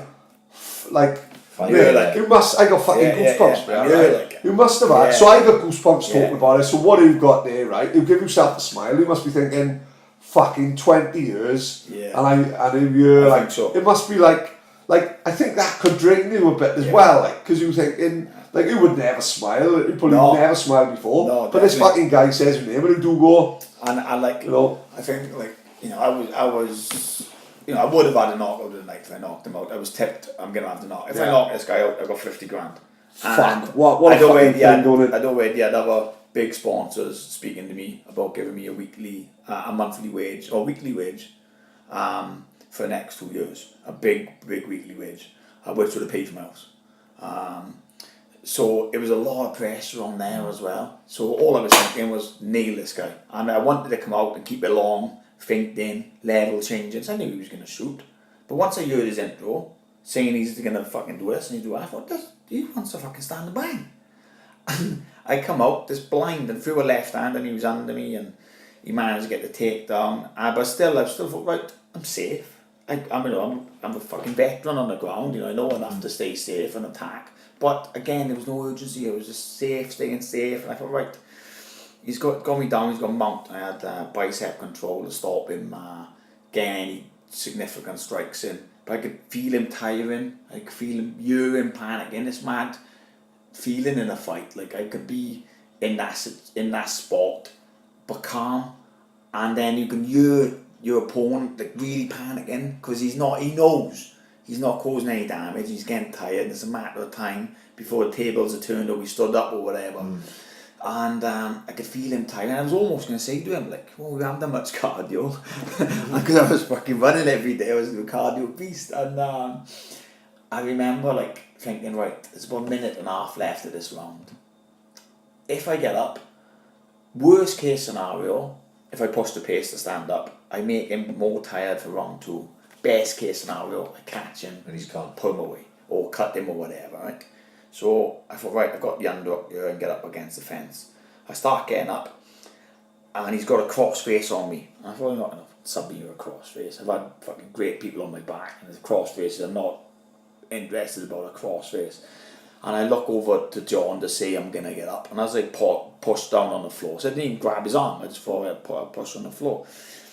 And as I pushed, my chin lifted ever so slightly, and he was under it, and he managed to get the choke, but it's all from underestimating him and going too slow and too relaxed in the fight. I think if I'd come out really switched on, I think if we fought each other fucking 100 times, you'd only ever beat me once. And it's gutting to say it, and I don't want to make excuses. On the night, the man was a better fighter, and congratulations to him. But like I said, talk is cheap. I'll watch the next fight, someone's gonna fucking die. Gotta get that sorted then. I've got a fight before I get a fight. Yeah. So it's a separate fight altogether. Yeah. Right, let's lift the mood a little. Yeah. I want to talk about one of the funniest things I ever saw in my life. John dressed as Spider-Man. Do you remember I was just thinking, what's he on? What? Listen to this. Right, so I helped Rocky do Greenie's charity fight night first time round. Right. I was just holding pads and stuff for the boys because they were all novices, weren't they? Like just first time boxing. And John's there with Rory and Scott Smitham and all that. And I was with Rocky. I was on Chris Ware's table, because I was training at Ware's at the time, and Chris had let the boys use the gym to train, right? So Chris had a table. And Rory Smitham walks over and he goes, I don't believe what they're going to do. They're going to do an auction, and John is going to dress as Spider-Man, and he's going to spar with someone from the crowd. Oh, for fuck's sake. And obviously, no one in the crowd is going to know that John is Spider-Man, right? Fuck, so they walking in thinking they fighting Peter Parker. So Rory told me, Chris, right? And me, Chris and Rocky, right? So I'm going like this, I'm going, someone's going to fucking die tonight, right? Someone's going to fucking die. Right here in this fucking crowd, someone's going to die. Now, because Greenie was he was in the army and he died in Afghanistan. Right, yeah. IED attack, right? So he had a lot of army boys. Yeah, definitely. During the auction, a lot of these army boys, they didn't know John was Spider-Man. They were keen as fuck, right? Yeah. To get in the ring with Spider-Man, and they were putting it on. And Vic Gormasol was doing the MCing, right? And John's in the ring now. He's shadow boxing like this, right? And Tate, at the back of the fucking room, Alan Tate, right? Yeah. So Vic Gormasol, wisely, very wisely. Well, I thought at the time wisely. Because I thought better Tatey than these army boys who were keen and probably would have chucked a proper bomber at you, right? He calls Tatey up, right? So Tatey comes past us, he's going, what the fuck's going on, boys? And he's going, just fucking get in there, Tatey. Like, Rocky's like massaging his shoulders. He's going, keep it on a jab, Tatey. He's going like it's him, right? Yeah. He's rubbing his shoulders. Tatey climbs in the ring. Or I'm still going like this. I hope the fuck Tatey don't do something fucking stupid. Swans in the Premier League at this time, right? Imagine that on paper. One of my mates fuck it. As I'm going in there, as he's getting in there, he comes to the side of the ring and said, fucking plant him. And I thought, oh my god. Right? No, but Premier this League one star, killed by Spider-Man. Tatey's character, and he's he's brilliant, good lad. Don't know John's dressed as Spider-Man. They chucks a pair of gloves at him, right? Fred Houston for getting in. Right, yeah, right. Shit. So I think there was like some stupid amount of money that he had to pay, right? So John puts his hand out to touch gloves, and he Statey touch glove and throws a fucking jab at John's face, right? I've gone like this. I must have gone white. I've gone, oh my god. Here we go. Yeah. We could have a Premier League footballer die in a Pele Club tonight, right? God. It'd be like Phoenix Nights when the old guy dies because they stuck a smoke machine on. And when are we going to get rid of Tatey's body? For fuck's sake, we got this 6'2" ginger guy. Shove him in the lounge. We'll call it. We'll be mad smoking. We get rid of his body, son. 500 witnesses, like. To be fair, John took it well. I know he was just obviously fucking out of it. Box, he was looking after Tatey, but Tatey started doing the windmill then as well, didn't he? What a good show. It was funny as fuck. But from the side, right, honest to God, Rocky was shouting proper instructions to Tatey. He was going, double jab right down. He's got some arm. I'm going rock. I said, Tatey, I don't think Tatey's going to box John. Randomly enough, another fucking one of him fucking dressing. Can you remember last year everyone went clown mad? Right. And everyone was dressed up as clowns going around scaring kids. Oh, right. And it was a clown. It was a video of a lane in Morriston where like kids were filming this lane. There was a clown who like turned his head slowly and ran at the kids. It's fucking riots. Clowns everywhere, right? Well, there was a clown in Lieutenant. Some fucker was driving around in a Fiesta scaring all the little kids, like. Yeah. So my daughter come in and said, Dad, no one's fucking going out Halloween. Like, there's this fucking clown driving around the Fiesta, like. So, oh, don't worry, fucking, I'll get Malcolm next door, me and him go out with fucking hammer. Anyone fucking comes dressed as a clown, I said, I'll just smash a fucking car up, right? So I'm on Twitter then, I'm scrolling down and I was talking about clowns and I see John Phillips commented. I think he's saying to Daniel, Dan, hell of a laugh tonight, mate, I got a great idea. Me and you dress up as clowns and anyone comes out to smash us, we'll just fucking spark up. I turned to Tilly, I said, stay in tonight, Christmas is coming up soon, don't worry about Halloween. Fuck that, and I'm going up with fucking 2 biggest letters in Swansea. Fuck that for the giggle. Oh, fuck you. Huh? Oh, fuck. I still think about that. It comes up, because I was videoing it on my phone, right, with Tatey. And every now and obviously when it comes on that year, it comes on, and every single time I fail. Next time it comes up, I'll share it, right? I'll tag you in it. Planted it up. He was way too nice. But I think I commented, I tagged you in it. Do you know, I think if he had come out and I don't think I would have been Teddy, he was too small, but I was hoping, like you said, one of the army boys getting him was going to start chucking They were bombs. keen as mustard. So I was happy then, but when Teddy came out, I looked and I was like, my mates were like, plant them. I was like, I can't fucking. I've done it right. You've done it perfect. So that's how everybody was just playing for his show on. You've done it perfect. Yeah. Talking about Daniel, you got to be a fucking fan of the bare knuckle fucking shit. Yeah. You know him and Lily. Lily's had more fucking fights this year than fucking Julio Cesar Chavez. God's had me today, as I told him. He's fucking. Lily just loves the fight, doesn't he? Crazy man. He loves the fight. That's no if it was more money in that. And they appointed for you. Right, let me tell you were the poster boy of that, innit? Yeah, let's be fair, you were the fucking Canelo of Golden Boy, innit? I think that mate, when you're 50 years old, that's got to be written for the Radis. Every couple of months, earn a couple of grand. Fight when I'm 50. Yeah. But I know, like watching Dan and James in it, I put Dan and James. I went to one show and watched them, and I honestly believe Dan would have beat every single fight one on night. Yeah, he would. I think he would have, and James should have beat everyone his weight that night, and obviously bigger weights, but obviously Dan has got the weight, But Dan has told me today he's fighting for I think a European title. It wouldn't surprise me in the slightest, like. No. But he's again like James and Dan, massive talents. They're in Wales and couldn't really. Maybe that's the way they find their way. Do you know what I mean? Yeah, of course. Everything happens for a reason, and they're both fucking really talented boys, game boys. Me and Dino talked about it years ago, and I mean years ago, mate. Right? Dino had sent me, showed me a video of some gypsy fight on some lane, we've all seen them. Yeah. And Dino said to me, it's 2 big boys, and Dino said to me, "There's not a guy I've seen on his fight that John couldn't beat." Right? And then it was just at the beginning of BKB, right? When Zach James Quinn McDonough. Yeah, that's the one just to dip his hands in petrol to toughen him up. And he was involved, and it was sort of like, I'm not saying it was sort of like not taken at all seriously. Like they were fighting they fought in like some stadium, and they had a ring in the middle, and people just pulled up chairs to watch, and to see where it's come from there to there. There's a lot of similarities between the start of the UFC, because UFC wasn't taken seriously, and it comes on, and now like obviously I went to watch James in the O2. His first, it was his first. Yeah, fight. it was. Yeah. And to see how professionally run it was and how serious everyone took it, I think to myself, fuck. When I looked at it back that early In stages, this short period of time, how much has come on. I was quite shocked how well it was run actually, and yeah, it was a good show. I enjoyed it. Yeah. I had that written down here as well because I've said as soon as I saw it, I went, oh my god, John would fucking. But he'd be a poster boy, wouldn't he? Absolutely. You know, if only there was more money in that. You know, fucking hell. Like like Daniel and fucking James.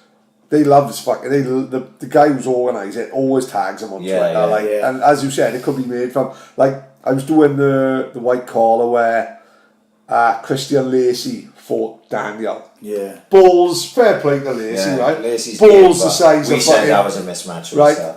In all fairness to the kid, he's a tough cunt, like, but his fucking levels, you know, and I think even Lacey will admit it, like, you know, he did, when it comes, I thought, oh, well, Lacey's tough, you know. I don't think when people don't realise, like, when you spar in your little clique down the gym or wherever you were sparring, you weren't sparring anyone that was like Dan. Oh, no, man, you know, no hands like that. If I spar Dan, I don't make a fucking mistake against Dan because he'll knock me out. Yeah. No doubt about it. If he catches me clean, he'll knock me fucking out. So I've got to switch on with Dan, and you know what I mean. I got to be on my A game. Like he'll knock anyone, but Dan reminds me of like Mark Hunt.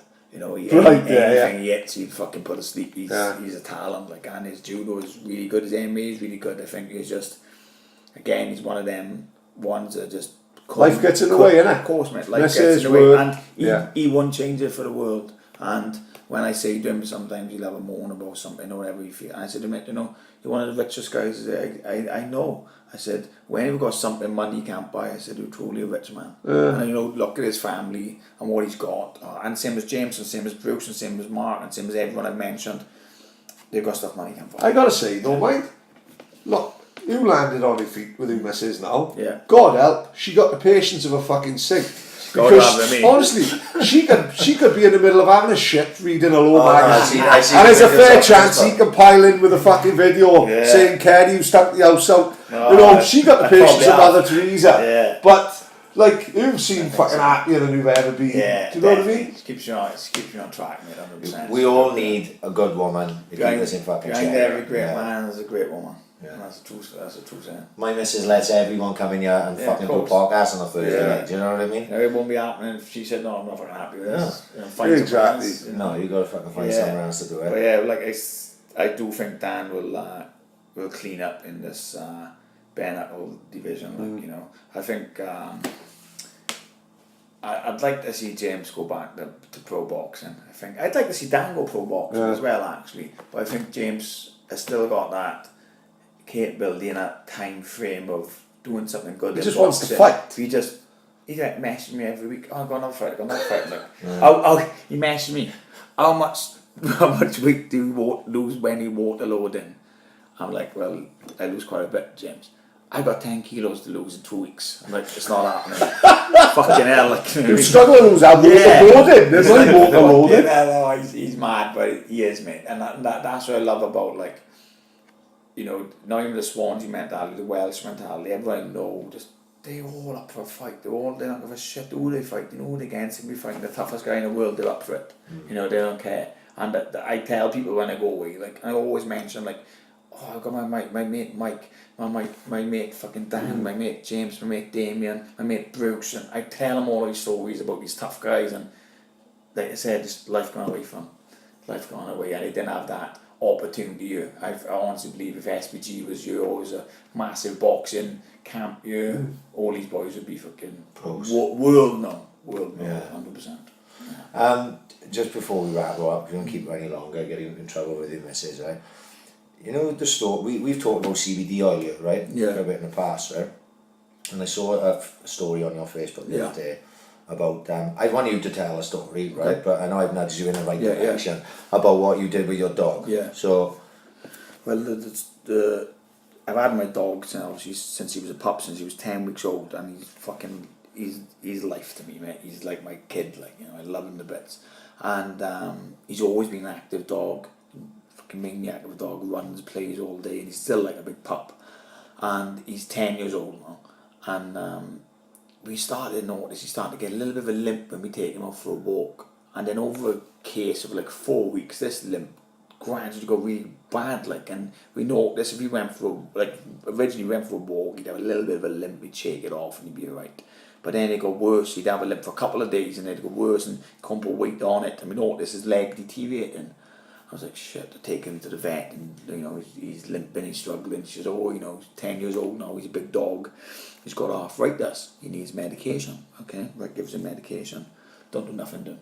She's giving him these painkillers. And my dog will not leave my side. And as a joke, I was going to bring him with me tonight.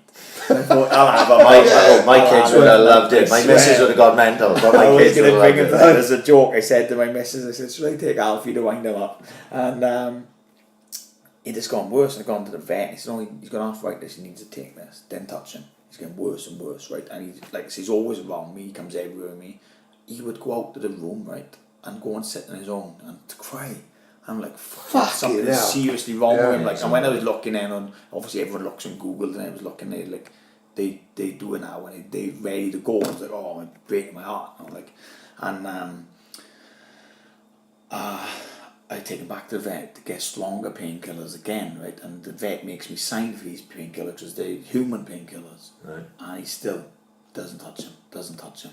And one of my friends says to me, look, I'm seriously debating now putting my dog to sleep. I think another week, if he'd continue to get bad, I would have put him to sleep. That's the last option. Really. That was my, and I swear, boys, I was like, you know, he'd have to be fucking, you know, he was telling me like, you know, I'm ready to go, like. So I was like, shit. My mate said, try some CBT oil, give him some CBT oil. I was like, I never really heard of it before. I knew a little bit about it, but never really looked into it. And he said, give him some CBT oil. I said, fuck, I don't want to get my dog stoned. What's wrong with you? He said, trust me, mate. He said, it won't give your dog any high effects at all. He said, it's all about inflammation and this and that. It's great, all the benefits and that. He said, I can get you some. He said, just try your dog with it. And we started giving it to him, and he wouldn't take the drops. We put in the drops and a bit of ham. And within a week, we could see a difference. And I could know within a week. And now we give it to him every day, and he's running around like a pup again. That's fucking scary. And you know, the doing that now has actually made me look into getting my own hemp company. And me and a business partner in Ireland are just opening up hemp heroes specifically for dogs. So that's going to be coming out soon, like, because I tell people what I've done to my dog and what it meant for my dog. And you know, if it weren't for this, I would have put my dog down. And like the funny story about my dog, like you know, he's a pit bull, and everyone, you know, what looks at the name pit bull and think, oh, he's a bad dog, but he's great. It's not a dog; it's the fucking owners. And when he was younger, about 3 or 4, the police come to my house and actually took him. And they were like, you know, we heard a good dangerous dog and etc. And I was like, you know, he's not a dangerous dog. Told him he was an American bulldog, and he was like, I'm not none of that. I know exactly what he is. We've got to take him, but I can see he's a good dog. We're going to assess him, and we're going to get a license, and you can do what we want with him. And I thought, this guy's speaking shit. He's going to take my dog and put him down. If you heard the horror stories. And I was listening, mate. You know, I said, I'm not going to just let you take my dog. I'll have a fight with everyone you know. I said, I know I'm going to come off wrong, but I'm going to go down with a fight. He said, trust me, he said, I just had another pup at the time, George. He said, I'll leave the puppy I'm about to give you some faith. He said, I'll take Alfie. He said, we'll assess him, we'll have him back. He talked to him, he assessed him, he rang me within an hour. He said, you know what, we got him out down here. He said, everyone loves him. He says, he's the fucking nicest dog I've ever seen. And he took me then in front of a judge, got me a license for him, and now I can go anywhere with him. You know what I mean? And fair play to that guy. Yeah. He could see, you know, he'd come there and he'd seen that the dog wasn't used for fighting, and not some idiot that's got a status symbol dog, and he could see he was. You idolise your pets, you can see that. I think it comes from my mum as well, and my mum's side. We're all massive animal lovers, and I think it comes from there. But the funny thing with my dog is, like, I shouldn't really be telling this now, but he's coming up 11 years old now. If someone wants to come and take him off me now, wants to do me for this, and then fucking best of luck to him. But I turned around to my friend 10 plus years ago and said, I want to get a pit bull, but I don't want any normal pit bull. I want an American pit bull, a proper one. He said, you can't get them, they're illegal. I said, yeah, I know they're illegal. I said, but I'm going to get one. I'm going to go get one. He said, you can't. He said, you can't get them into the country. So alright, so I'm on the internet, finds a breeder in America, explains to them I want a pit bull, explains to them the situation. They're banned in my country. Can't believe it. This is Americans' national dog. How are they banned in Britain? And this obviously is 10 years ago now. I think a lot of them the rules are a lot more lax, you know. So I explained to him I want a dog, I'm going to come out and see the dog. He comes out, sees the dog, sees the parents, picks my dog. Where's this now? In America, Right. in LA, go to LA, right? Fuck, As brilliant. I said, this story is a little bit far fetched, but if the police want to come and look at it now, I'm fucking best of luck to them. I then start ringing around Europe, right? Because the dog is banned, not just banned from the UK, it's banned from Europe. So I start looking at a map of Europe. The only parts of Europe that are not in the EU are Brussels and Northern Ireland. So I ring Northern Ireland, planning to fly the dog in there. Says, right, what's your quarantine rules? I want to fly a dog in. It's got to be in quarantine for 6 months. But pit bulls are still banned in Northern Ireland. So if I land there and a dog was in a quarantine, within 6 months they can know what dog he is, put him to sleep. Yeah, of course. Island's out of the way. I ring Brussels, what's your rules there? It's like a fucking military mission. Same thing, if I fly the dog in on his own, he goes into quarantine, they'll know what he is, they'll put him to sleep. So what's the rules if I land with him? And I need to go to somewhere else? So yeah, you can do that, no problem. So I got the dog, great, I went to America, flew back to Brussels, landed in Brussels with him, then got picked up in Brussels. Well, actually I had a train down to France, got picked up in France, put him in the boot of a car, took him over on the ferry, and drove him to Wales. Fucking hell. Yeah. No wonder, no wonder you got this fucking... Where's the will is yeah. a Like, yeah. no wonder you got this link to this fucking Yeah, dog. he's, like I said, he's you know, I went to the other side of the world to get him. Like Indiana Jones shit, I went- all the plane flying over, like, you know. And when the police come out then, and he was like, that's the best pit bull I've ever seen in my life, he said. He said, where do you get him from? I said, Cardiff. And they said to me afterwards, they said, John, do you mind, like, if we actually use your dog as, like a, I can't remember the word he used, but he wanted basically to video my dog and dog Be like an my example, dog, an yeah. example. Yeah, like poster boy. Like, What they wanted to do then, they wanted to use my dog as an example to train the police force how to spot a real pit bull and not to take other dogs of people then, because this is a pit bull and this is what a real one should look like. So it was really useful for them as well. But yeah, that was the story. How Fucking hell. I got Alfie over here. Like.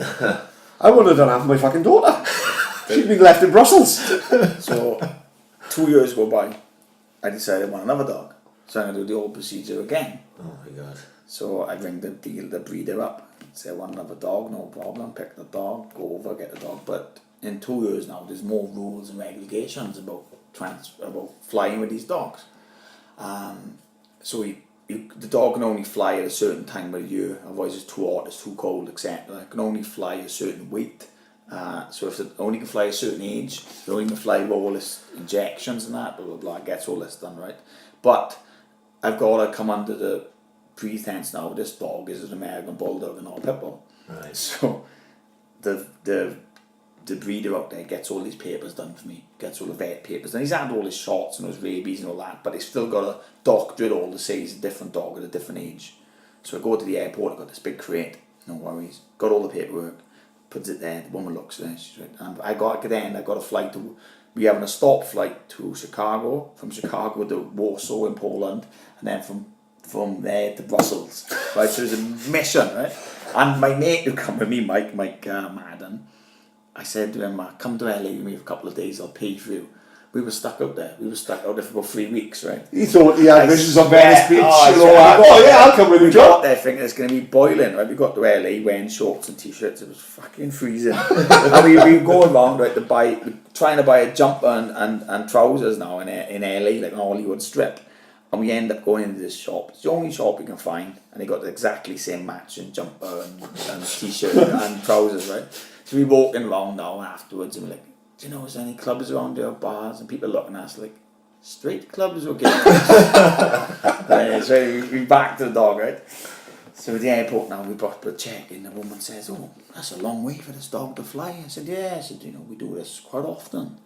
No, I'm going to double check on this. She said, I'm going to call my manager. I'm like, oh, fucking hell.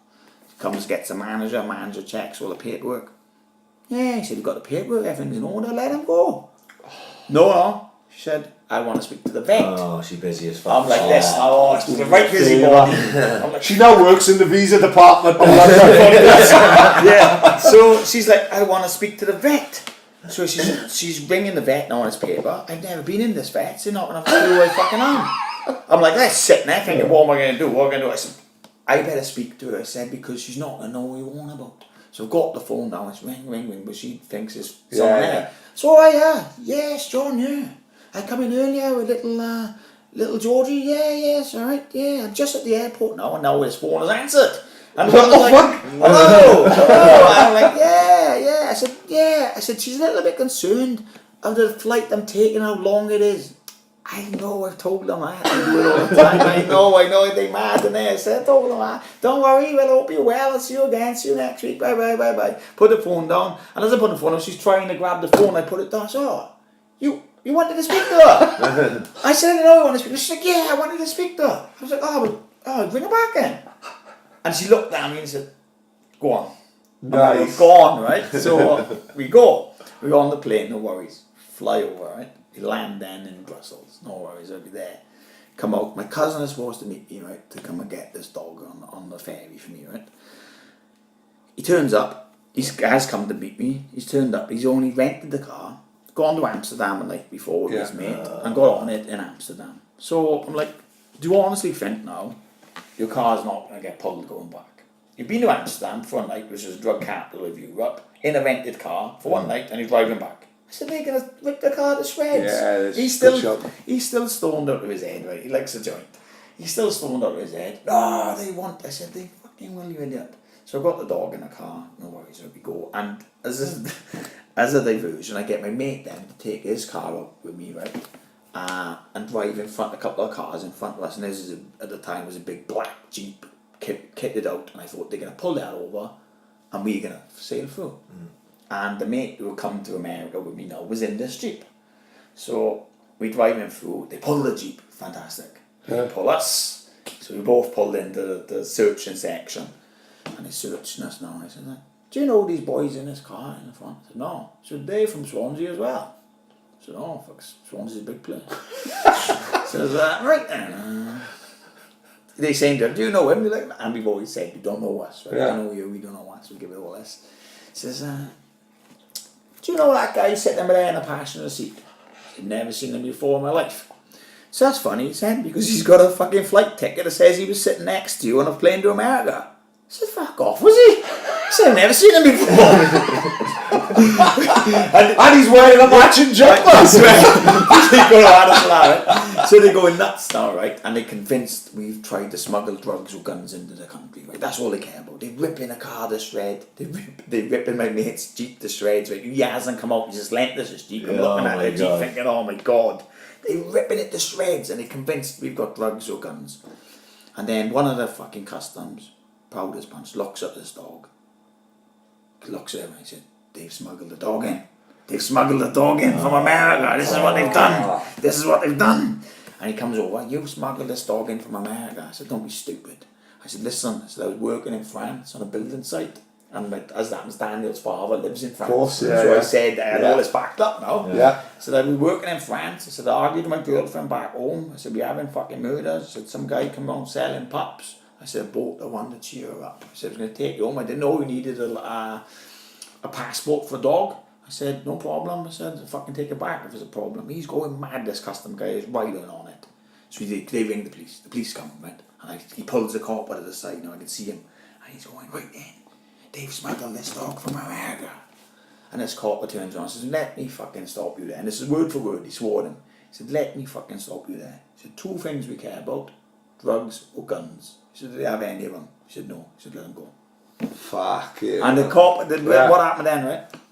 The cop comes up to me, he says, we've got three options. Option one, he said, I know you're not going to do, put the dog asleep. I said, no, Christ, no, I'm not going to do that. Option two, he said, put the dog in quarantine, very expensive. I said, no, to be honest, mate, I can't afford to do that.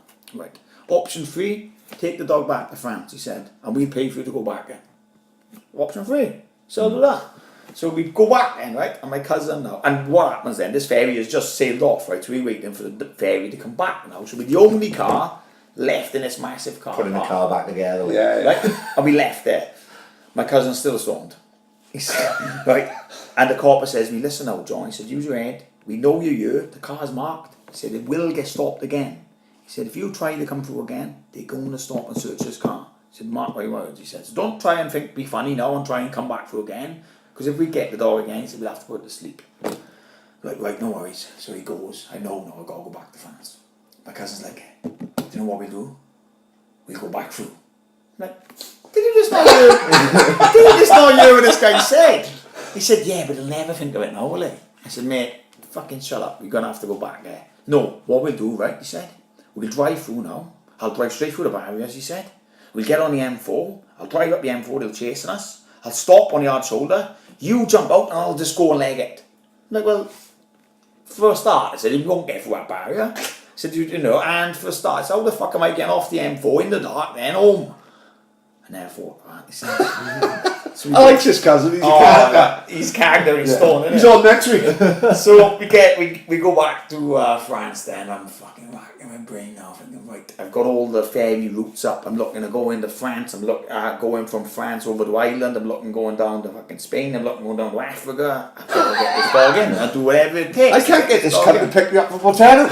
So, cut a long story short then, I ring my ex-girlfriend up and say, look, I've told her I can't fucking stand them, nothing to do with you. Don't ever ring me again. I ring her up, I need a favour. What's the favour? I said, I need you to drive to France and smuggle a dog home for me. And her and my cousin's girlfriend at the time then drove to France. They put the dog in the boot to the Eurotunnel and sailed through. No way. And now that was obviously 10 years ago and we got to go. Fucking hell. Fucking madness. And I gotta say there now to any police officials listening, this was all made up. Yeah, it's a joke. Don't take anything serious. I'm just saying this to boost my credit, right? 90% of the stuff I say on you is made up. 99% of the stuff I say is lies, right? You believe what you want to believe. John, what a way to end it. Thank you very much. Pleasure, mate. guys. Thank It's you. been an absolute pleasure, mate. Hopefully Banging. next time we're on here talking about a fight. Yes. Well, yeah, well, that's it. We'll have our fingers crossed soon, no matter what happens, mate. You It's know. going to happen, mate. If not, I'll fight for someone else. Yeah. If not, I'll be going to BKB. Yeah, fuck, I know. They'll definitely have you there. They'll be fighting every week in fucking PKB. We don't know what we're doing next week again. Yeah. John, thank you very much, mate. Pad, say goodbye, mate. Mate, amazing. Thank you you so guys. much. Thanks for having me. Amazing. Cheers. Thank you, John.